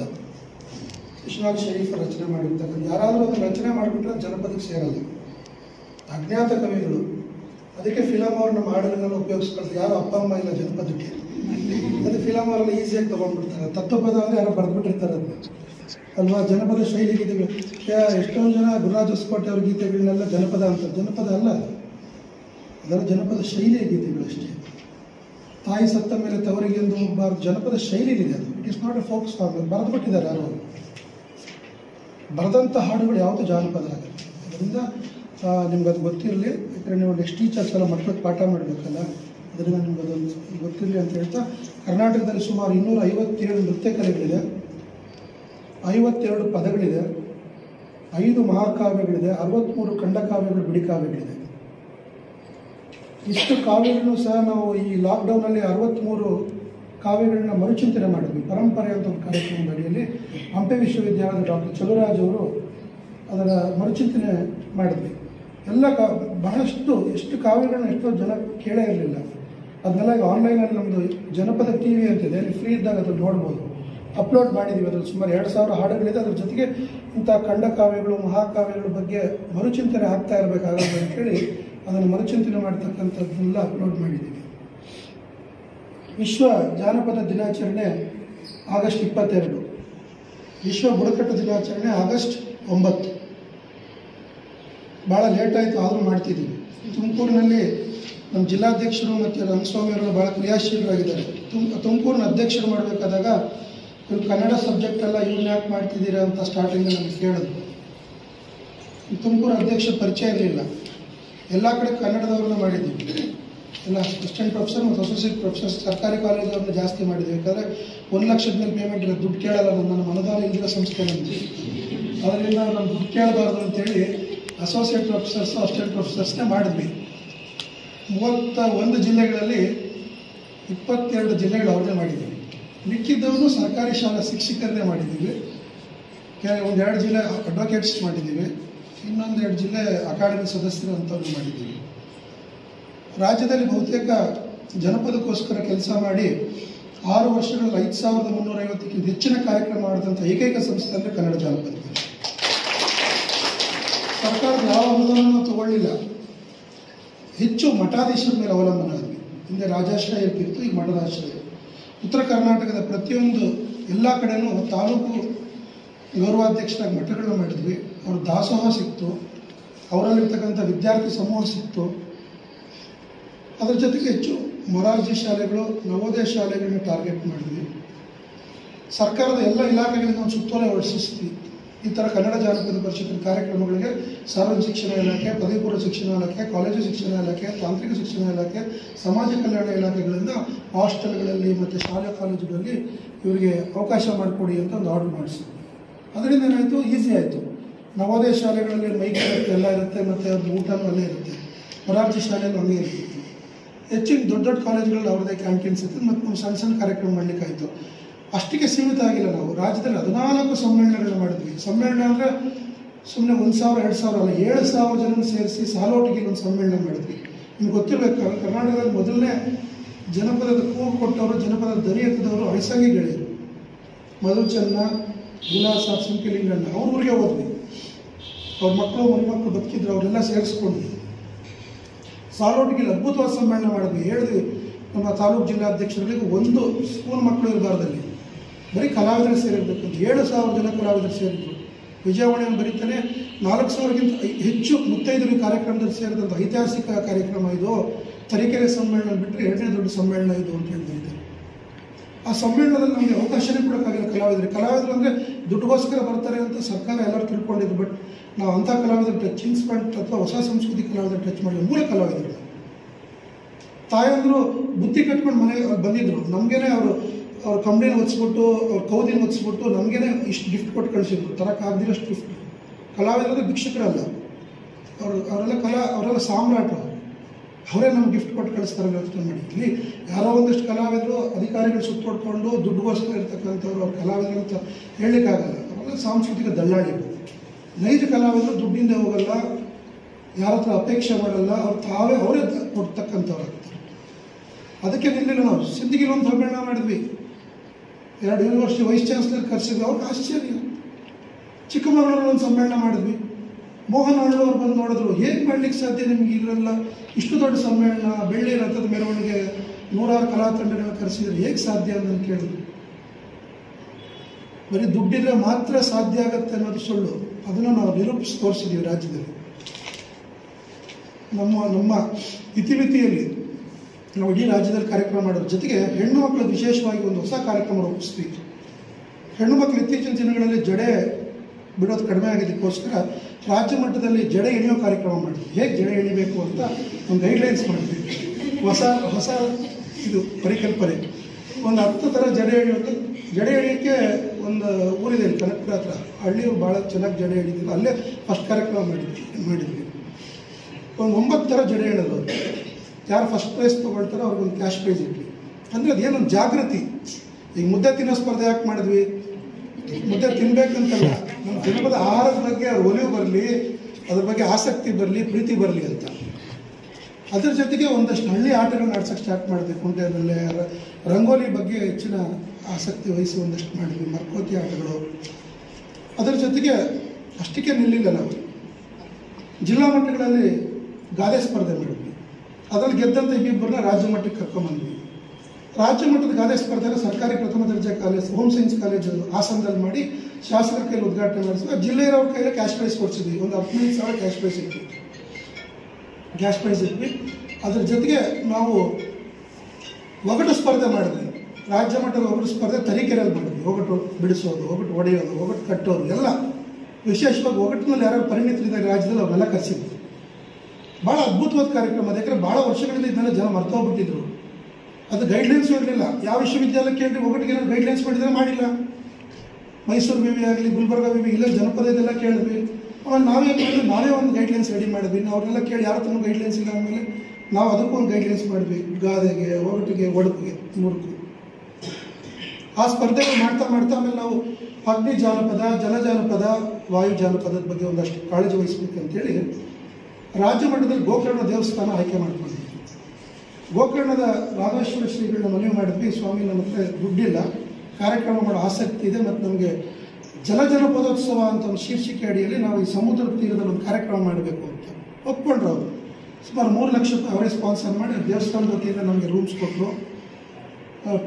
ಎಲ್ಲ ವ್ಯವಸ್ಥೆ ಅವರೇ ಮಾಡಿದ್ರು. ನಾಡೋಜ ಸುಪ್ರೀಂ ಬೊಮ್ಮೇಗೌಡ ಕೇಳಿರ್ಬೇಕು ನೀವು, ಕೇಳಿಲ್ಲ. ಇವತ್ತು ವೆಬ್ಸೈಟಲ್ಲಿ ನೋಡಿ, ಸುಪ್ರೀಂ ಬೊಮ್ಮೇಗೌಡ ಅಂತ ಪದ್ಮಶ್ರೀ ಪ್ರಶಸ್ತಿ ಪುರಸ್ಕೃತ. ಈ ಸತಿ ಮೊನ್ನೆ ತುಳಸಿ ಗೌಡರು ಬಂದ್ರಲ್ಲ ಅವ್ರ ಗುರುಗಳು, ಅವ್ರನ್ನ ಕರೆಸಿದ್ವಿ. ಭಾಳ ವಿಶೇಷವಾಗಿ ರಾತ್ರಿ ಇಡೀ ರಾಜ್ಯದ ಎಲ್ಲ ಜಿಲ್ಲೆಗಳಿಂದ 5 ಜನ ಯುವ ಕಲಾವಿದರನ್ನ ಕರೆಸಿ ಒಂದು ಸ್ಪರ್ಧೆ ಮಾಡಿದ್ವಿ, ಕ್ಯಾಶ್ ಪ್ರೈಸ್ ಇಟ್ಟಿದ್ವಿ. ಅದರಿಂದ ಅವ್ರಿಗೆ ಗೋಕರ್ಣದ ದರ್ಶನವೂ ಆಯಿತು. ಎರಡನೇದಲ್ಲಿ ನೀರಿನಲ್ಲಿ ಜಾನಪದ ಹೇಗೆ ನಾವು ತಗೊಳ್ಳೋದಕ್ಕೆ ಒಂದಷ್ಟು ಉಪನ್ಯಾಸಗಳ ಜೊತೆಗೆ ಒಂದಷ್ಟು ಆಯ್ತು. ಈ ವರ್ಷ ನಾವು ಮರವಂತೆ ಬೀಚಲ್ಲಿ ಫೆಬ್ರವರಿಯಲ್ಲಿ ಮಾಡಬೇಕು ಅಂತಿದ್ದೆ. ನೀವೆಲ್ಲ ಬನ್ನಿ, ಫ್ರೀ ಇದ್ದಾಗ ಶ್ರೀನಿವಾಸ ಮೂರ್ತಿ ಸರ್ ಪತ್ರ ಬರಿತೀವಿ. ನಿಮ್ಮ ಸ್ಟಾಫ್ ಆಫ್ ಕನ್ನಡ ಇವರು ಯಾರು ಬರ್ಬೋದು. ನಾವು ಅಲ್ಲಿ ಒಂದಷ್ಟು ವಿಚಾರ ಸಂಕಿರಣಗಳು ಮಾಡ್ತಾ ಇದ್ದೀವಿ ಮರವಂತೆ ಬೀಚಲ್ಲಿ. ಅದರ ಜೊತೆಗೆ ನಾವು ವಿದ್ಯಾರ್ಥಿಗಳಿಗೆ ಹೆಚ್ಚಿಗೆ ವಿಕಾಸಕ್ಕಾಗಿ ಜಾನಪದ ಎಂಬ ಒಂದು ಹೊಸ ಕಾರ್ಯಕ್ರಮ ರೂಪಿಸ್ತೀವಿ. ಯಾಕಂದರೆ ನಮ್ಮ ಟಾರ್ಗೆಟ್ ಗ್ರೂಪೇ ಮಕ್ಕಳು. ಶಿಶುಪ್ರಾಸ ಗೀತೆಗಳು ಎಷ್ಟೋ ಜನ ಮರ್ತು ಹೋಗ್ಬಿಟ್ರು. ಬಾಣಂತಿ ಪದಗಳು ಗೊತ್ತೇ ಇಲ್ಲ. ಈಗ 9 ತಿಂಗಳಿಗೆ 9 ಪದ ಹಾಡಬೇಕು, ಮಗು ಒಳ್ಳೆ ಮಗು ಆಗಬೇಕಾದ್ರೆ ಯಾರು ಹಾಡೋದೇ ಇಲ್ಲ. ಈಗ ಅದನ್ನು ಕಲೆಕ್ಟ್ ಮಾಡಿದ್ವಿ. 9 ತಿಂಗಳು 9 ಪದ ಹಾಡೋದು, ಸೋಲ್ಗತ್ತರಿಗೆ ಧನ್ಯವಾದಗಳು ಹೇಳ್ತಕ್ಕಂಥ ಪದ ಹಾಡೋದು. ಫಸ್ಟ್ ಗೊತ್ತಾಗೋದೇ ಅಗಸರಿಗೆ, ಮಗು ಮನೇಲಿ ಅರಿಗೆ ಆಗುತ್ತೆ ಅಂತ. ಅಗಸರಿಗೆ ಧನ್ಯವಾದ ಹೇಳ್ತಕ್ಕಂಥ ಪದ ಹಾಡೋದ್ರಲ್ಲಿ ಯಾರು ಗೊತ್ತೇ ಇರಲಿಲ್ಲ. ಅದನ್ನೆಲ್ಲ ಕಲೆಕ್ಟ್ ಮಾಡಿದ್ವಿ. ಸೋಲ್ಗೆತ್ತಿರದೊಂದು ಸಮಾವೇಶ ಮಾಡಿದ್ವಿ, ಡಾಕ್ಟರ್ಗಳನ್ನ ಕಳಿಸಿದ್ವಿ. ಆಧುನಿಕತೆ ಮತ್ತು ಪುರಾತನ ಎರಡನ್ನೂ ಸೇರಿಸಿ ಅದನ್ನು ಹೇಗೆ ನಾವು ಕಟ್ಬೋದು ಅನ್ನೋದ್ರ ಬಗ್ಗೆ ಮಾಡಿದ್ವಿ. ಅಂದರೆ ಯಾವತ್ತೂ ಅಷ್ಟೇ ಫೋಕ್ ನೆವರ್ ಡೈಸ್, ಸಾಯಕ್ಕೆ ಒಪ್ಪೋದಿಲ್ಲ, ರೂಪಾಂತರವಾಗ್ತಾ ಹೋಗ್ತಾ ಇರ್ತದೆ.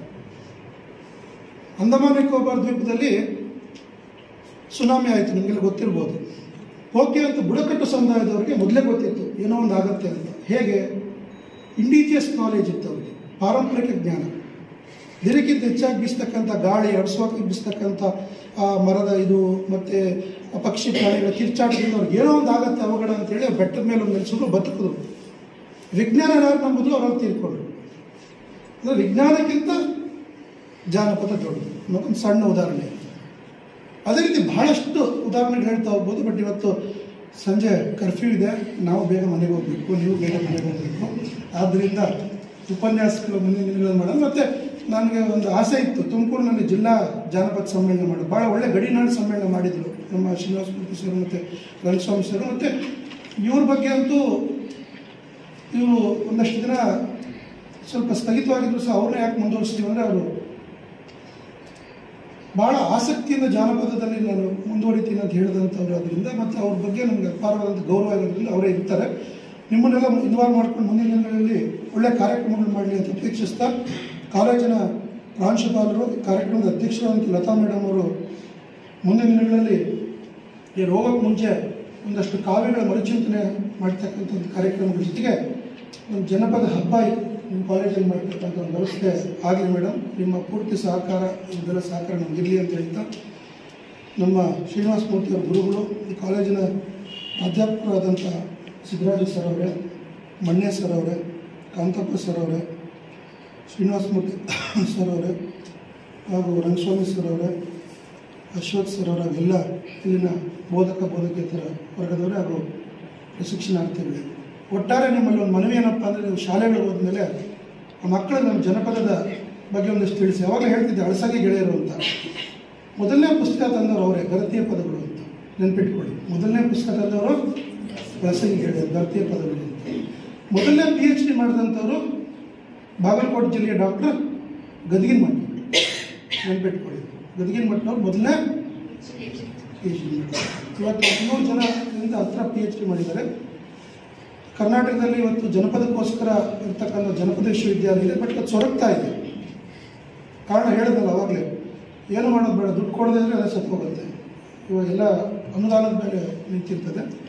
ಹಂಪಿ ವಿಶ್ವವಿದ್ಯಾಲಯ ಸಹ ಮರಳುತ್ತಾ ಇದೆ. ಕಲಬುರಗಿ ವಿಶ್ವವಿದ್ಯಾಲಯಕ್ಕೆ ಮೇಲೆ ಭೇಟಿ ಕೊಟ್ಟು ವೈಸ್ ಚಾನ್ಸಲರ್ ಜೊತೆಗೂ ಮಾತಾಡಿದೆ. ಇವತ್ತು ವಿಶ್ವವಿದ್ಯಾಲಯಗಳು ಹಿಂದಿನ ಥರ ಕೆಲಸಗಳು ಮಾಡ್ತಾ ಇಲ್ಲ, ಕ್ಷೇತ್ರ ಕಾರ್ಯಗಳಾಗ್ತಾ ಇಲ್ಲ, ದಾಖಲೀಕರಣ ಆಗ್ತಾ ಇಲ್ಲ, ಎಕ್ಕಿ ತೆಗೆಯೋ ಕೆಲಸ ಆಗ್ತಾ ಇಲ್ಲ. ಗ್ರಾಮದಲ್ಲಿ ಇವತ್ತು ಸಂತೆಗಳು, ಜಾತ್ರೆಗಳು ನಿಂತು ಹೋಗ್ತಾ ಇದೆ, ಮದುವೆಗಳು 1 ಅವರಲ್ಲಿ ಮುಗಿತಾ ಇದೆ. ಇವತ್ತು ನಮ್ಮ ಯುವಜನ ಮೇಳಗಳೇ ಅಷ್ಟೇ 3 ದಿನ 4 ದಿನ ನಡೆಸ್ತಿದ್ದೀವಿ ಮುಂಚೆ. ಇವತ್ತು 1 ದಿನ ಬಂದಿದ್ದೀವಿ ಅಂದರೆ ನಾವು ಲಿಮಿಟೆಡ್ ಆಗ್ತಾ ಇದ್ದೀವಿ. ನಮ್ಮ ಸುತ್ತ ಒಂದು ರೇಖೆ ಹಾಕ್ಕೊಳ್ತಾ ಇದ್ದೀವಿ, ಅದು ಆಗಬಾರ್ದು. ಅದಕ್ಕೆಲ್ಲ ಮೂಲ ಅಂದರೆ ನಾವು ಹಿಂದೆ ಹೋಗ್ಬೇಕು, ವಾಪಸ್ ಬ್ಯಾಕ್ ಟು ಫೆವಿಲಿಯನ್ ಅಂತ. ಜನಪದ ಪರಿಷತ್ ಈ ನಿಟ್ಟಿನಲ್ಲಿ ವಿಶ್ವ ಜಾನಪದ ದಿನಾಚರಣೆ ಮತ್ತು ಬುಡಕಟ್ಟು ದಿನಾಚರಣೆ ಅಂಗವಾಗಿ ಇವತ್ತು ಕೋವಿಡ್ SOP ಗೈಡ್ಲೈನ್ಸ್ ನಾವು ಕಲಾವಿದರಿಗೆ ಕರೆಸಲಿಕ್ಕಾಗಿಲ್ಲ. ಮುಂದಿನ ದಿನಗಳಲ್ಲಿ ಬುಡಕಟ್ಟು ಮತ್ತು ಒಂದಷ್ಟು ಹಾಡ್ತಕ್ಕಂಥ ಕಲಾವಿದರನ್ನು ಕರೆಸಿ ನಿಮಗೆ ಮನರಂಜಿಸತಕ್ಕಂಥ ಒಂದು ಕೆಲಸ ಮಾಡ್ತೀವಿ. ನಿನ್ನೆ ನಡೆದ ರಾಜ್ಯ ಮಟ್ಟದ ಯುವಜನೋತ್ಸವ ನಡೆಯುವ ಪೇಪರಲ್ಲಿ ಬಂದಿರೋ ನಮ್ಮ ತಂಡನೇ, ನಮ್ಮ ನೆಲಮಂಗಲ ತಂಡ ರಾಜ್ಯ ಮಟ್ಟದಲ್ಲಿ ಪ್ರಥಮ ಸ್ಥಾನ ಸೋಲಿರೋದು ಒಂದು ಪದ ದೂರಿ ದೂರಿ ಅಂತ ಒಂದು ಪದ ನಮ್ಮ ಸಂಗ್ರಹದ 2013 ಸಂಗ್ರಹದ ಜನ ಗೆದ್ದಿದ್ದಾರೆ. ಅದೇ ರೀತಿ ತುಮಕೂರು ಜಿಲ್ಲೆಯ ಒಂದು ಕಗ್ಗದ ಪದ, ಸೋಮನ ಕುಂಟದ ಕಗ್ಗದ ಪದ 2012ರಲ್ಲಿ ರಾಷ್ಟ್ರ ಮಟ್ಟದಲ್ಲಿ ಪ್ರಶಸ್ತಿ ತಗೊಳ್ಳಿಕ್ಕೆ ನಮಗೆ ಸಹಾಯ ಆಗಿದೆ ಜಿಲ್ಲೆಯ ಪದ. ಆ ಪದದಿಂದ ನಮ್ಮ ಸಂಸ್ಥೆಗೆ 13 ಲಕ್ಷ ರೂಪಾಯಿ ಬಂತು. ಸದಾನಂದಗೌಡರು ಮುಖ್ಯಮಂತ್ರಿ ಇದ್ದಾಗ ಒಂದೊಂದು ಕಲಾವಿದರಿಗೆ 1 ಲಕ್ಷ, 10 ಲಕ್ಷ 10 ಕಲಾವಿದರಿಗೆ ಒಂದು ಜಿಲ್ಲಾಡಳಿತ ಇವರೆಲ್ಲ ಕೊಟ್ಟರು. ಅಂದರೆ ಒಂದು ಪದ ಒಂದು 13 ಲಕ್ಷ ಸಂಪಾದನೆ ಮಾಡಿಕೊಡೋ ಶಕ್ತಿ ಒಂದು ಪದಕ್ಕಿದೆ. ಅಂದರೆ ಜನಪದಕ್ಕೆ ಎಷ್ಟು ಶಕ್ತಿ ಇದೆ ಅನ್ನೋದನ್ನು ಒಂದು ಸಣ್ಣ ಉದಾಹರಣೆ ನಾನು ಹೇಳ್ತಾ ಇದ್ದೀನಿ. ವೇದಿಕೆಯ ಮೇಲೆ ಇರ್ತಕ್ಕಂಥ ಎಲ್ಲ ಗಣ್ಯರಿಗೆ ತಮಗೆ ಕೊನೆಯದಾಗಿ ಜನಪದ ಉಳಿಸಿ ಬೆಳೆಸಿ ಬಳಕೆ ಮಾಡಿ. ನಮಸ್ಕಾರ.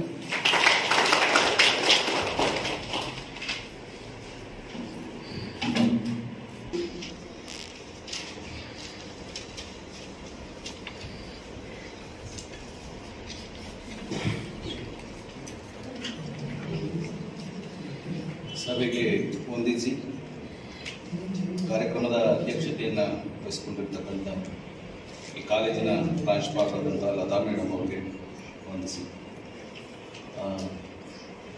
ನನ್ನ ಬಹಳ ನಾನು ಓದುವಾಗಲೇ ಯೂನಿವರ್ಸಿಟಿಯಲ್ಲಿ MPhil ಮಾಡ್ತಿದ್ದಂಥ ಸಿದ್ದರಾಜು ಸರ್ ಅವರೇ, ಶಾಂತಪ್ಪ ಸರ್ ಅವರೇ, ಜಾನಪದ ಪರಿಷತ್ನ ರಾಜ್ಯಾಧ್ಯಕ್ಷರಾದಂಥ ಬಾಲಾಜಿ ಸರ್ ಅವರೇ, ಗೆಳೆಯರಾದ ಶ್ರೀನಿವಾಸ ಮೂರ್ತಿ ಅವರೇ, ರಂಗಸ್ವಾಮಿ ಅವರೇ, ಗಣೇಶ್ ಅವರೇ, ಅಶ್ವಥ್ ಅವರೇ, ಮತ್ತು ನನ್ನ ಸಹೋದರ ಜಯಪ್ಪ ಅವರೇ, ಇನ್ನೆಲ್ಲ ಅಧ್ಯಾಪಕ ಮಿತ್ರರೇ ಹಾಗೂ ಅಧ್ಯಾಪಕರಾಗ್ತಿರುವಂಥವರೇ,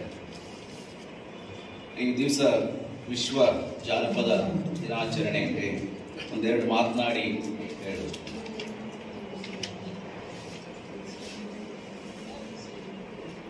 ನಾನು ಜಾನಪದ ವಿದ್ಯಾರ್ಥಿ ಅಲ್ಲ, ನಾನು ಭಾಷಾಶಾಸ್ತ್ರದ ವಿದ್ಯಾರ್ಥಿ. ಹಾಗಾಗಿ ಭಾಷೆಗೂ ಜಾನಪದಕ್ಕೂ ಇರುವಂಥದ್ದನ್ನೆಲ್ಲ ಸ್ವಲ್ಪ ಮಧ್ಯದಲ್ಲಿ ಲಿಂಕ್ ಮಾಡಬಲ್ಲೆ. ನಾನು ಬುಡಕಟ್ಟು ಸಂಸ್ಕೃತಿ ಬಗ್ಗೆ ಒಂದೆರಡು ಮಾತನಾಡ್ತೇನೆ. ಭಾರತ ಆರ್ಯರು ದ್ರಾವಿಡರನ್ನು ಬಿಟ್ಟರೆ ಬುಡಕಟ್ಟಿನಿಂದ ಕೂಡಿದಂತಹ ದೇಶ. 100 ಬುಡಕಟ್ಟುಗಳು ಈ ದೇಶದಲ್ಲಿ ನೆಲೆಸಿವೆ.